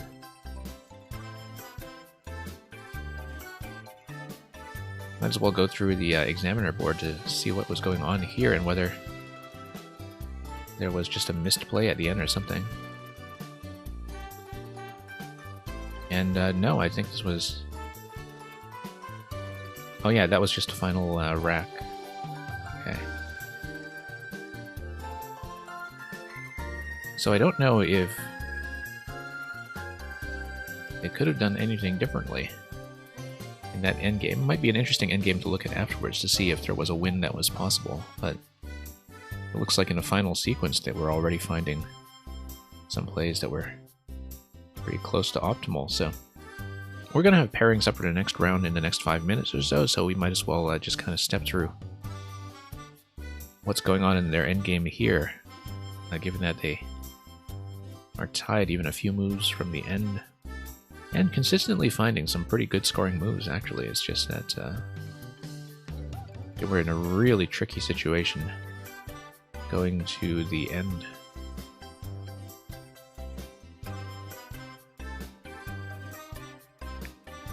And yeah, maybe this was one of the plays where something suboptimal happened. But, you know, what are you going to do with Y and U at that point? Yeah, so very close one there. Without following the game all the way from the beginning, it's going to be a bit tricky to really analyze this properly, but I'm always intrigued by seeing things like tie games, which don't happen that often. I think I've actually had maybe 3 ties in the past year or so, which is abnormal for me, but one of them was a game about a year ago that was over the board, and 2 of them were online a while back. But regardless, let's just kind of see if anything else was particularly notable in our group. And yeah, it looks like after the game we just had with Noah actually fit in an additional fast game where he just played an extra round and scored even higher, scored 557, which is kind of crazy. Let's just step through this one pretty quickly just to see what happened here, because yeah, that is a pretty wild start from him right away with the bingo capital followed by the X play. But then that's not where it really takes off, though. Where it takes off is just with a consistent series of high-scoring plays. And then, yeah, second bingo over here. Getting a bit of tempo just from, whoops, a typo challenge where he courteously passes for his opponent to replay. 51 points off that play, just a lot of good mid-sized plays. 53 points off there. Yeah, it's just one sort of big sub-bingo killer play after another. Oscillates, great find. It actually scores very little. It only scores 58 points, given that it's with the blank and not hitting any of the major bonus squares. And at this point, though, he was definitely in for 500 already, and it's just a matter of just closing it out with, again, one gigantic play every turn. So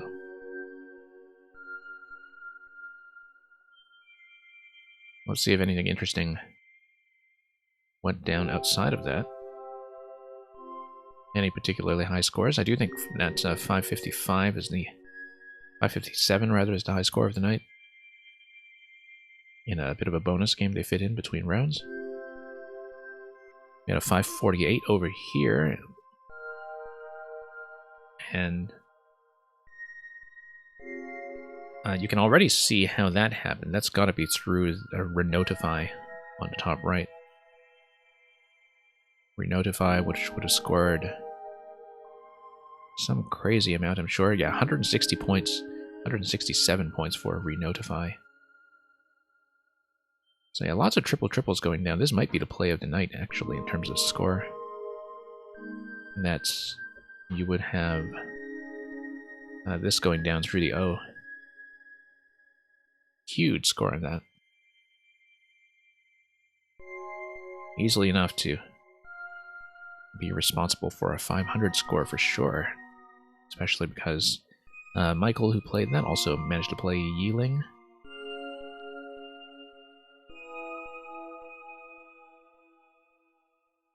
Yep, pretty wild breakaway there with just that one play alone.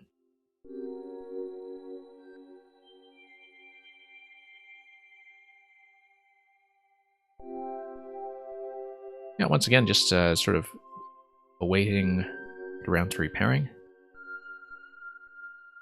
And we'll just have a bit of dead time while we see about that. Really high scoring game on both sides over here. Look at that, a 461 to 510. I won't really have time to look at this because pairings are coming up now.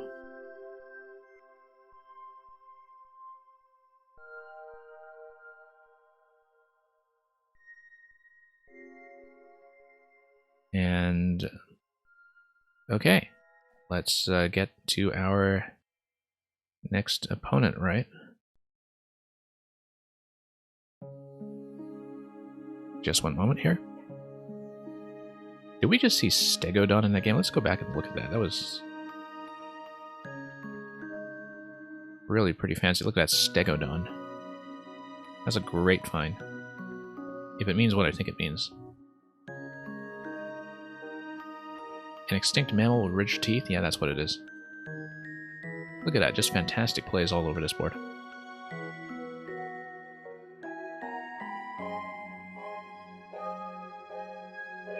Okay.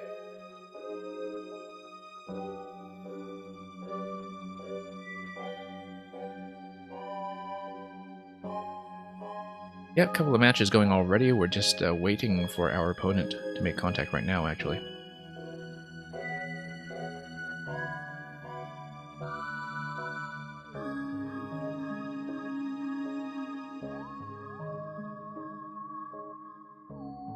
I believe my next opponent is actually going to be in the North American dictionary, so let's get back to NWL and double challenge.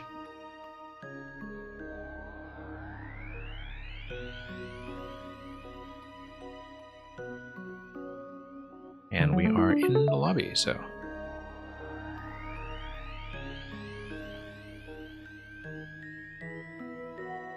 Okay, double S on our first rack. We have the opening turn.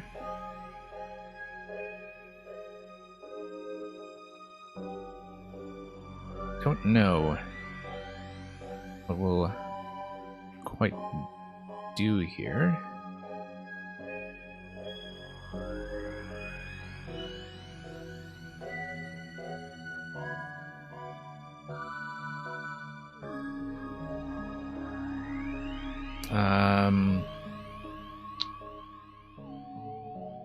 Yeah, let's think about this, because I think...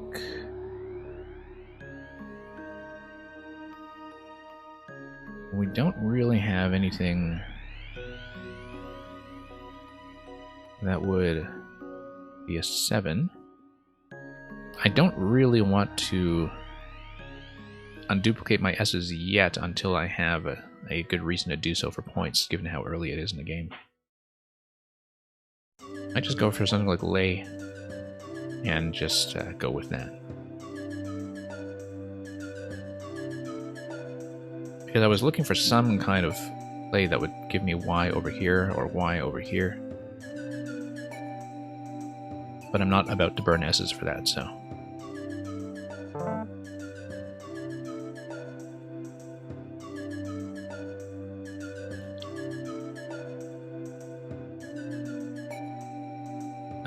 okay.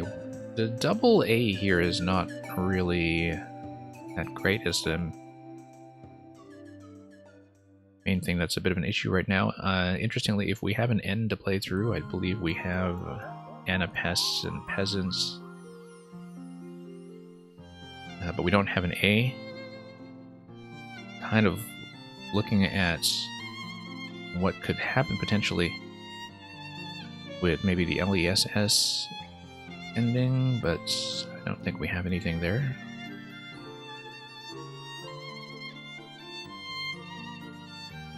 So we'll see. Okay, nothing much to play through because everything is just blocked up in parallels. I don't think I have anything that's a 7.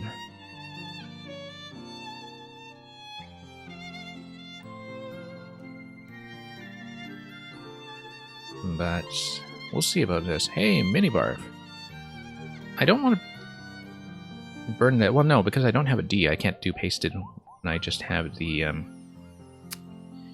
D. Now, I'm trying to think about whether road will kind of take proud or trout in front, but oh, glad to know that you're also into Scrabble as well. Hey, minibarf, we actually played your Earthbound music level last night on the stream.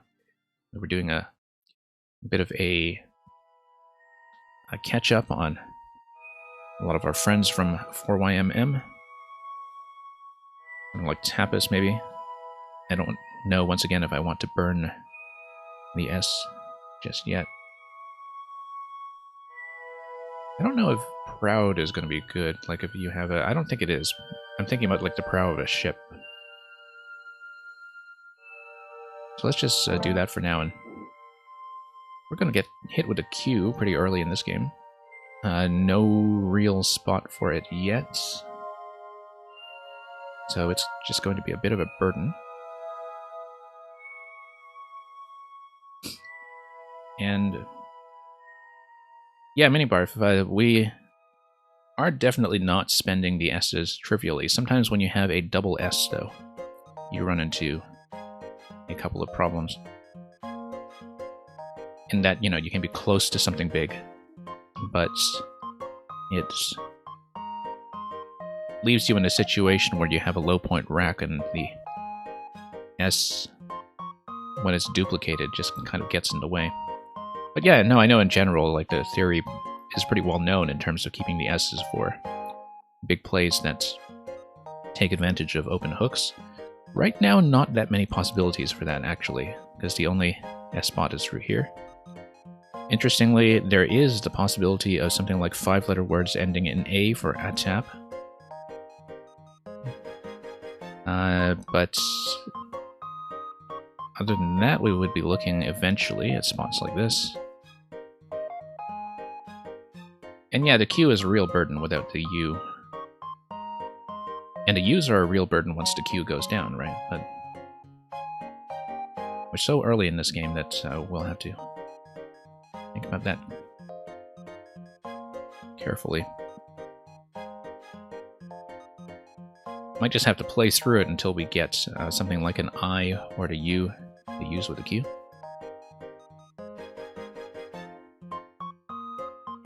But yeah, we'll see about that. So yeah, minibarf, this is a platform that went into open beta back in October, and it's where a lot of the competitive players and clubs have gravitated when it comes to online Scrabble. So a lot of people who used to play in over-the-board clubs and tournaments have all moved over here to woogles.io. And so it's kind of nice. It has some really nice interface elements. They don't officially call it Scrabble here because of, you know, the massive intellectual property nightmare that is Scrabble. But yeah, so they kind of call it like OMG words, which unofficially has interchangeable rules with Scrabble. So that's the legal loophole they have for it. But so far, a number of tournaments and a couple of streams have started using this platform, and it was very much designed for streaming in mind in terms of being something that's a bit more photogenic than a lot of the alternatives before it. Okay. Not really too fond of the possibilities up here right now. So I think we might just have to... We might have to burn one of the S's, actually, just to open a position. So, for example, if you have something like a Soak, that actually does have a relatively obscure hook, Soka, if we eventually wanted to come down here. Doesn't take an additional S on the end, though, I think. No real solution to get rid of the Q. Oh, you know what? Here's something we should keep in mind eventually. S does go in front of Shroud for Stroud, I believe, and so eventually we can do a big S play going down that way. I will not be doing that this turn, though. Right now, I just want to open up. Yeah, and I want to keep the A because A can give you some stuff with the Q from time to time. But I might even dump the Q in the bag if it's dragging us down for too long. And Minibarf, I think you're talking about the book Word Freak by Stefan Fatsis, published in around 2000 and sort of well known among Scrabble players, I think, as a book that was responsible for a big boom in the game in the early 2000s. I actually have met and communicated with Stefan, the author of that book, before. And I don't know him well, but we know a lot of the same people, because I did play over-the-board tournaments back before the pandemic. Obviously, Scrabble is not a very pandemic-friendly game, given that you have lots and lots of elderly people sharing objects with their hands. So, you know, tournaments are kind of dead for the time being.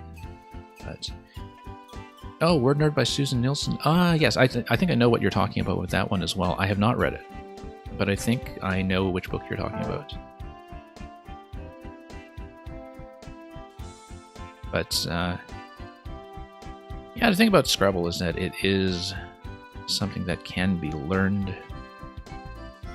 I believe a cat actually does take an A on the end for kata.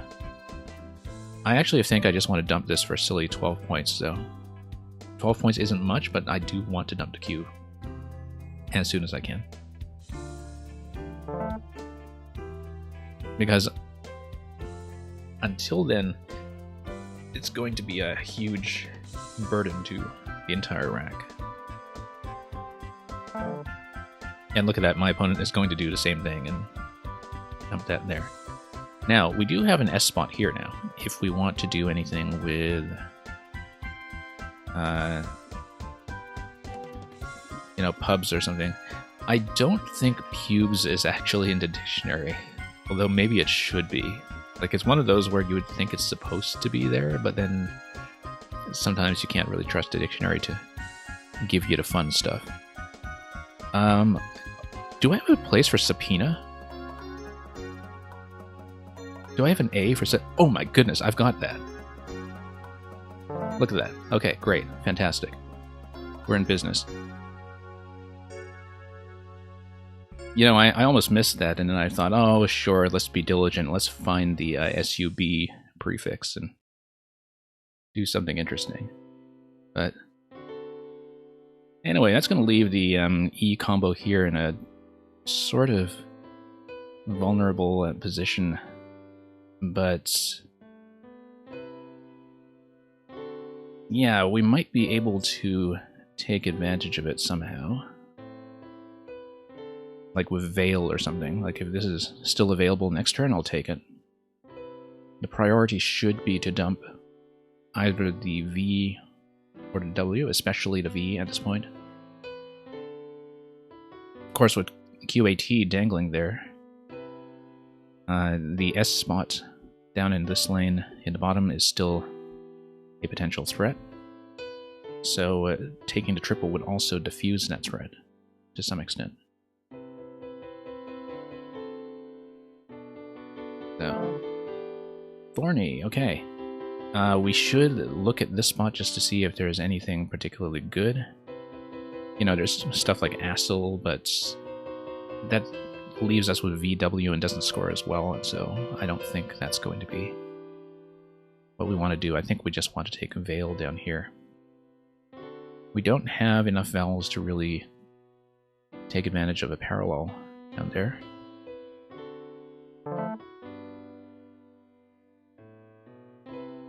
Okay.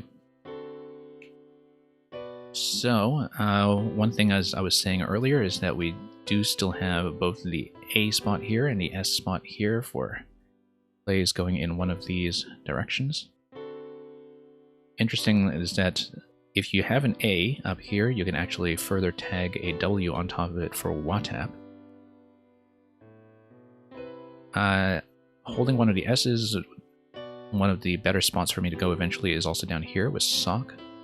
So basically I've got 2 S lanes that I will be keeping that S for, and right now I should be thinking about spending the W and maybe on duplicating the A.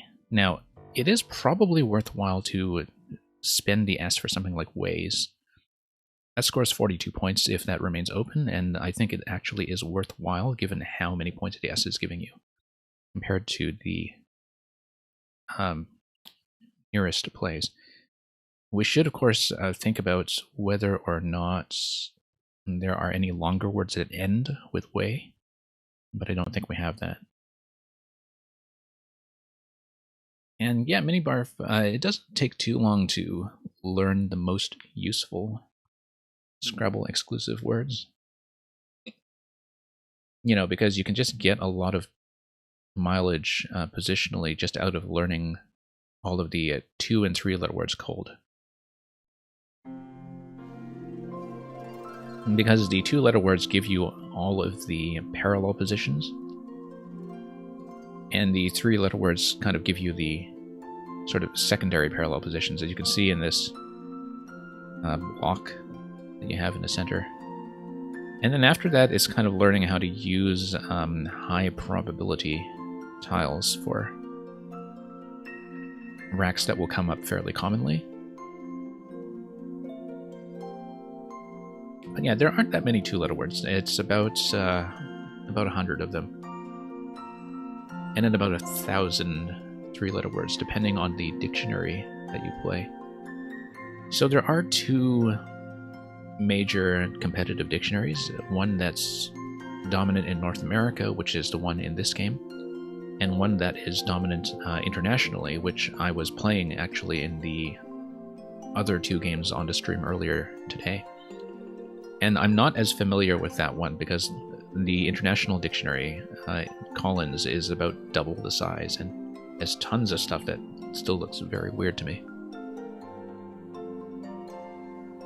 But it's a bit of a confusing situation, to be honest, but that's because the IP situation with Scrabble is an absolute mess.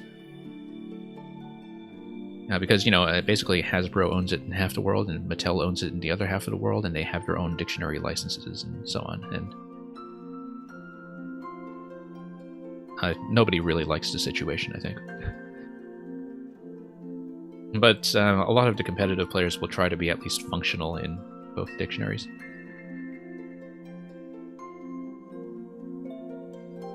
But yeah, this game is just North American, so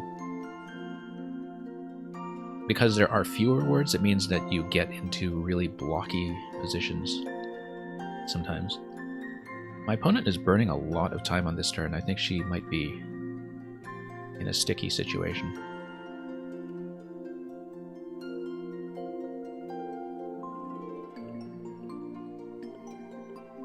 So yeah, we'll see what goes on here. So yeah, Minibarf, hope the building lately has been going well. I only recently got back into streaming Mario Maker just a few weeks ago, and that's still the main program we do most days, except I tend to have this off-peak hour that is very inconvenient for everybody when it comes to attendance. It's been a real treat to get back into the game and just catch up to what people have been building.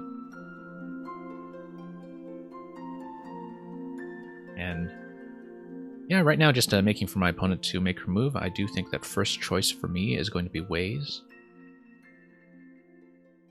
And you're in the middle of designing a tribute to Maker 1. Yes, before Maker 1 goes down, of course, when it comes to new uploads.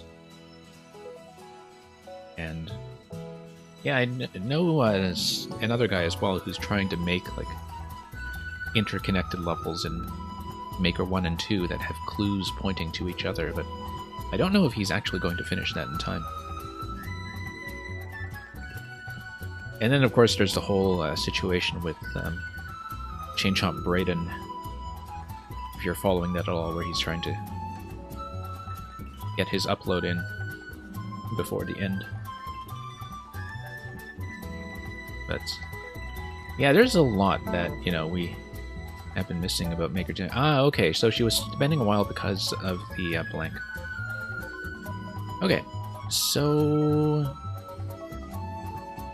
yeah, we're so close to something interesting with ways as well. Like, for example, you know, airways or something, but you don't want to do that because if your opponent has an F, you would have like fairways up above. If we had an F, that would have been amazing. But anyway, I should think about whether I have any good plays here that therefore don't use the S. This is actually not too bad. 29 points. My opponent is closing things up with me pretty quickly now, so I do need to think about scoring decently. And keeping the S is probably a good idea at this point, given we only have one S and one blank left in the bag.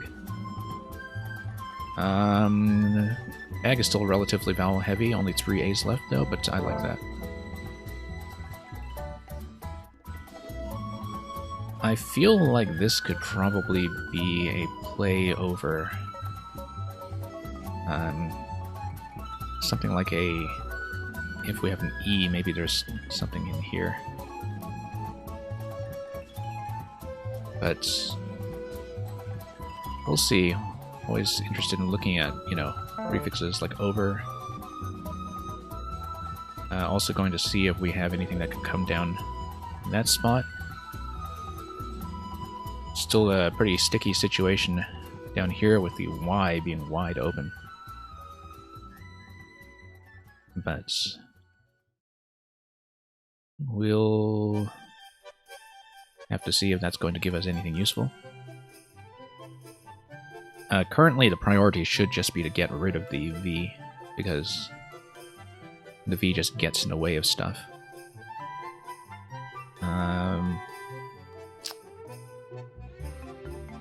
Let's see what we can do here. Yeah, and I guess having the S here, which means we're holding the last remaining S, by the way. It does kind of get in the way of lanes on the right side. So, kind of a tricky situation here, because I really don't want to keep the V. I might even just do a play like that, just to, you know, score modestly and open up a spot down there. However, that does kill the S idea coming off a Stroud. And so I don't know if I want to do that either. And let's see.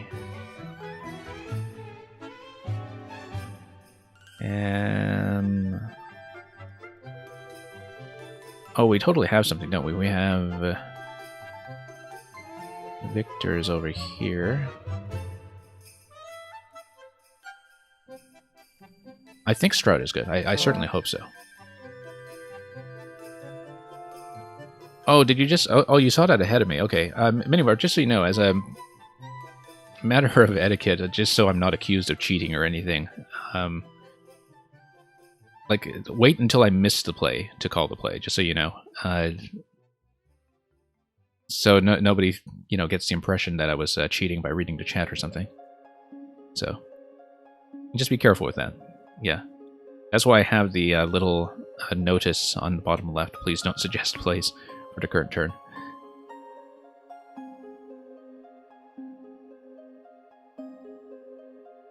Yeah.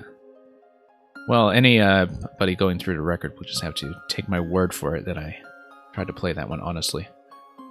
But yeah, that's why, you know, there are only a couple of people who stream this game right now. Some of them are really the top champion level players. And when they're doing serious tournament events, they will just kind of shut off their own access to the chat completely. But, you know, for smaller streams and for smaller audiences, I think most of us want to keep things reasonably social, so we just try to have a rule of not spoiling plays. And hey, Mumuga, welcome. Glad to see you back. Yeah, Minibarf, that would be Nigel Richards. We've met Nigel. He is a very interesting character. And the language you're thinking of is French. It's a pretty well-known story among the public at this point because it is such a bizarre thing. But Nigel has a famously eidetic memory, and also he just tends to see stuff on the board that nobody else sees. Like, he has this crazy sense of board geometry.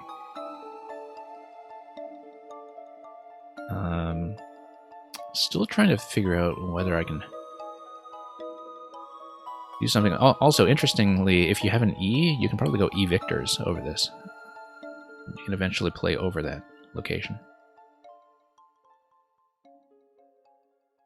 I just do something like this. I'm just very heavy on vowels right now, and this does not get me out of that trouble. But yeah, that Y on the right side of the board has definitely been staring at us the whole time. Let's just do this.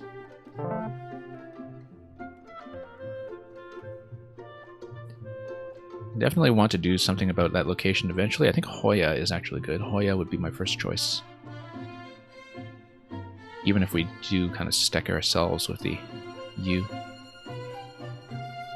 And so yeah, Mamuga, when it comes to dictionaries, so there are two major English dictionaries that are used as official Scrabble rulebooks. And Merriam-Webster is the one that is the basis for the current game that I'm playing. So the game I'm playing right now is in NWL, which is just the North American word list. And the North American word list is something that's published by Merriam-Webster. The licensor for the international dictionary is Collins, and they published something called Collins Scrabble Words, which we were playing with earlier in the stream, in fact. Now we can put it in H-play there like China or something, but I feel like we need to diffuse this location. Let's just take it. I like the idea of doing CH over there because not much else will go there, but I mean, CO will go there, like, eventually by coin or something, but this following turn we should be thinking about doing something that will spend the Z in a decent location. Go, okay. Something like this is not too bad. Doesn't quite put the Z in the best place in the world, but it's a fairly closed up board. We're getting to 12 tiles left in the bag. Currently the biggest threat on the board would be something like the blank coming down an open lane like this. But my opponent is working with a pretty vowel heavy pool. If we get an E later, we'll maybe think about a fancy play with the victors up top. And yeah, it's true, I can almost spell Benazir Bhutto. Well, I'm a little far off, but let's I still remember where I was, like exactly where I was when I heard that Benazir Bhutto was assassinated, actually. Back in the end of 2007. Because I was with a lot of people who were, like, you know, big politics people at the time, and so all of us were just glued to the situation. Do I have anything interesting going to the R on the triple? I don't think I do.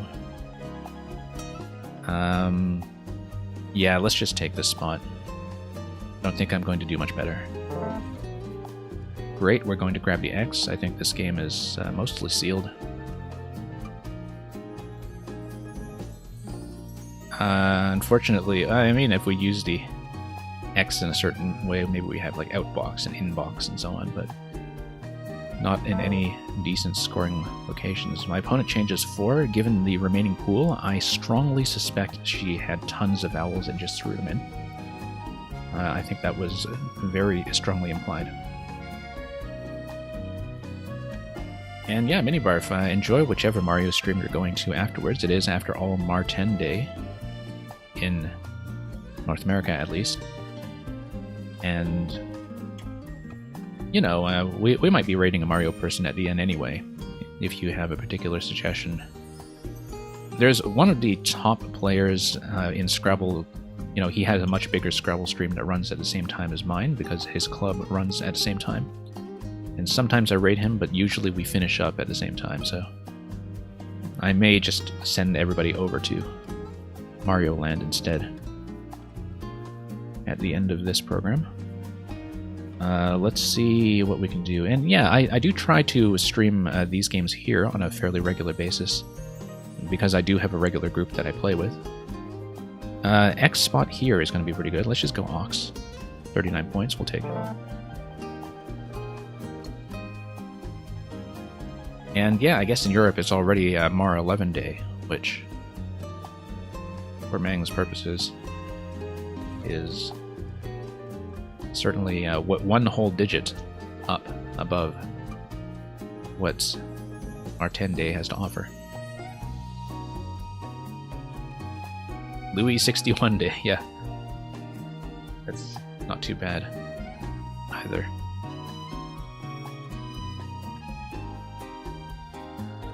And, well, I mean, Louis 69 Day is just nice.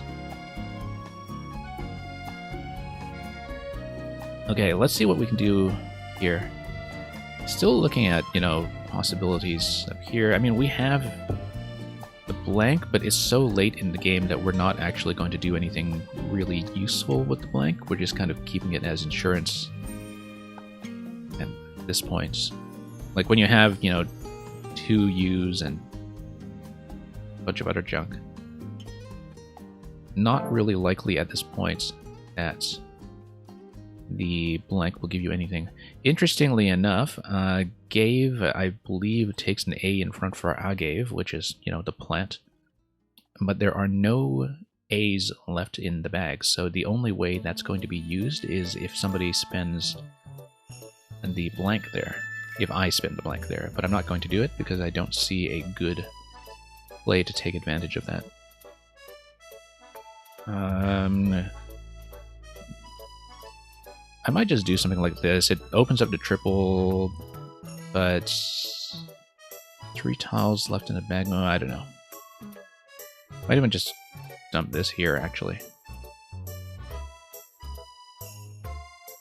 I feel like that's a reasonable play. It's only 3 points, but it gives me a decent threat going into what will be my last turn before the bag empties out and takes us into the endgame. It blocks off this lane, but this lane is not really as useful as this one, or even this one.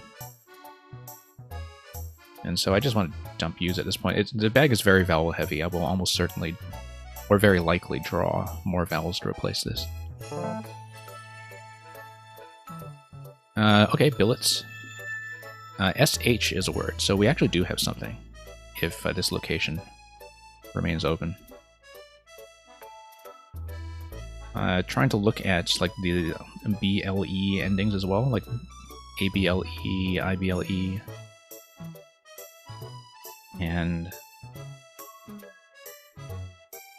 can something be tileable? Aren't we doing tileable things all the time when we play Scrabble? I don't know. Yeah, we'll see about that. But anyway, if there's also brittle, I think. Oh, no, I have 2 L's, never mind. Anyway, if my opponent does not block this location, our play will be billets. For sure, 100%. It's going to score how much? It's going to score 70 points, yeah. So that will actually threaten to take us over 500. And the bag is empty, so we will go over 500. And that's going to be the end of that one. So, yeah, I don't know if you've ever seen an ulu. An ulu is actually a really cool looking knife. You've got a handle on either side, and what you do is you have the blade, that's the big centerpiece, and you I think it's in Alaska they use it to, you know, skin seals or something. So yeah, big win for us to make up for the 2 losses we had earlier tonight. I got thrashed by a 500-point game in the round before this. So we will look over the board pretty quickly. Not exactly very closed positions in this one, but I just want to see if I missed anything particularly big. So yeah, Mang, I was kind of disappointed as well that UWU is not in there. I actually thought about it in one of my earlier games today. So yeah, we're just going to look at the analysis board pretty quickly to see if we missed anything big. First turn, I was trying to think about locations for the Y to get that bonus. Didn't really know stuff like liaise with a Y. I think that's something chemical. So this is my opponent's turn. My opponent actually missed flowered, reflowed, and deflower. And yeah, unfortunately, she just kind of missed it, and I can see why she was burning so much time early on, in fact, now that I look at it, because she probably knew she was very close to something. Didn't miss anything too critical here. I was hoping for an N or something to play, like Anapest, but I think it was the right idea to just open up the position on the left there, even though I only thought about the S-hook on that lane much later. So at this point, my opponent is just stuffed with consonants. And yeah, I mean, some of these are relatively obscure. Although some of those positions, like the E on top of tap for tape, would have been pretty decent. So my opponent will go with FER. Interesting thing about FER is that I think it actually does not take the S at the end, yeah. But I think it does take some other stuff, like a E. And eventually, of course, my opponent uses that with an N for fern. So here, I actually did find a comparatively valuable play. I didn't have great options anywhere, but we may do. My opponent is still like really stuffed with too many consonants. High scoring tiles, but not much to do with that. But thinking about using the K on sock is the right idea, I think. It's just that if she had thought about spending the H as well, that would probably have been better, just to grab all those extra points. And Socko is a hard one to see. I have seen it before, but I just didn't remember it, and it's very difficult to look at parallel positions like that and see plays like that. That would clearly have been best, but I was desperate to dump the Q at that point, and it turned out to be to my advantage, because right after that you see... Oh, look at that! Hangry. How come hangry isn't here and UWU is not? Like uwu is not in here. I'm pretty sure hangry means what we think it means. Fortunately, I did in fact have my dinner earlier tonight. And yeah, as you can see, the 5-letter plays going to ATAP were available, but even I don't know this word. I don't think my opponent did either. Oh, just a plural of Raiton. Okay. Anyway, she's going to give me that, and I'm just going to drop Subpoena on it. Oh yes, pubes is good. We were wondering about that. Oh, I know why I was confused. It's because pubes is fine, but you can't have a single pube. Like, you can in the other dictionary. So the pound sign, or hashtag, or whatever you'd like to call it, indicates that it's fine in the other dictionary, but not the one we were just playing. And so you can have a single pube internationally, but you can't have a single pube in North America. You can only have pubes.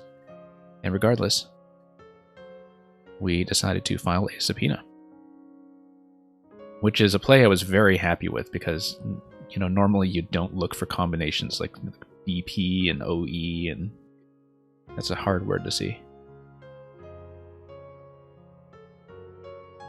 And yeah, my opponent is still kind of like really stuck with consonants at that point, so relatively defensible to play Thorny there. Vicarly, look at that.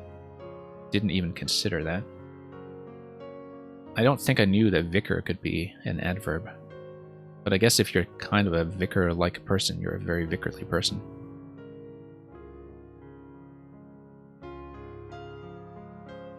And looks like there would be unhinge here. Okay, and then that's the play where my opponent winds up finding ensuing. Unhinge was the first thing I saw when I looked at that rack. So that is available. Ungenial would have hit the triple. That would have been nice. Yeah, like I was saying, Airways looks really fancy until you realize that Fairways could just come back and kill you afterwards. So I would not have played that. I did strongly consider Ways. And this was decent. It's evaluated as 7 points weaker because it's keeping the S. I'm not too dissatisfied with that. Pretty clear 40-point play there.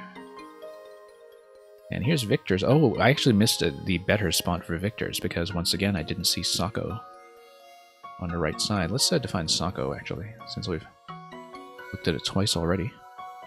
It's strikingly impressive. Victory, yeah.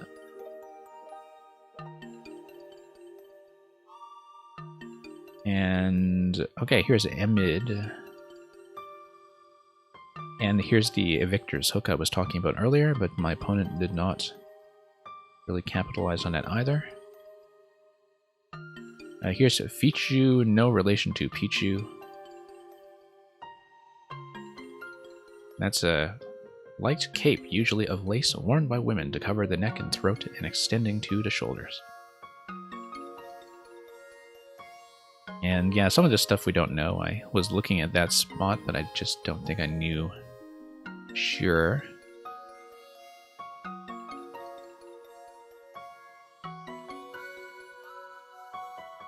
And yeah, well, just lots of D words all over the place that are all fairly obscure and hard to see, so can't fault my opponent too much for missing most of that. Hoya was clearer. Haya is not much worse. Haya is probably better here given that at this point there are 4 I's left in the bag as opposed to 2 O's, and doubling I's is all kinds of trouble, so if I thought about Haya, I might have chosen that instead. But it turns out my opponent is the one stuffed with all the I's, and so she does exchange something. No, not this turn. She tries to play out of that. I think at this point she should clearly have exchanged. Because keeping D-I-I-I-U is not going to do anything. Missed a spot up here for Zinko when I was looking at Zin. But that's a tough parallel to visualize, so. Obtund, very interesting. But much worse. Zinko is clearly best, if you take the time to look at the parallel. I was looking at a couple of parallels going from the C there, but wasn't thinking about extending it on the back side. Yeah, still absolutely stuffed with I's on the other side, and that's when my opponent just throws in I-I-I-U. Ox is pretty clearly best, I think. There was that other location, but I think I'm pretty happy with that. Not going to make it too much of a difference either way at this point. Yeah, close to something over there, but not quite. And yeah, Ulu is going to be in the spot that I played it actually much further down as far as a play that the engine isn't really even considering, but positionally speaking, I thought it was clearly right. I thought I had a very high chance of drawing something after playing Ulu. And so, not unhappy with that. Remind, I think. But no place to put it. I think my opponent has something that just doesn't go down, which is really unfortunate. And with only 2 tiles in the bag, she didn't have much in the way of a way to open up. Not Remind, D minor, rather. D minor is the one in there, I think. Yeah, D minor is the only one in there, if I remember correctly. But that also doesn't fit, and there isn't really a good place to create an opening, particularly because I have something in turn.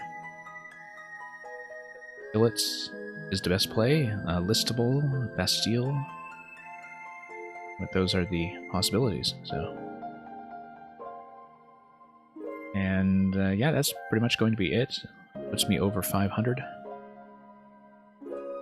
A bit of a blowout, but it does kind of make up for getting thrashed in some of the earlier games today, so... Well, that's going to be all for this installment of our coverage of Scrabble Club Play. So, thank you those of you who dropped by, and we will probably scan around to see if we should send you anywhere next, but we haven't few enough people here at this point that I might not bother with the raid. I will look around regardless just to see if there's anything interesting we can do to say hello to somebody. But thank you for dropping by. Mario Maker will be back for the streams over the rest of the week. Definitely viewer levels when we get into Friday and Saturday. And perhaps some other content between now and then if we manage to make the time. So, thank you once again for watching, and happy Mar 10 or Mar 11 day, wherever you are. Fare thee well.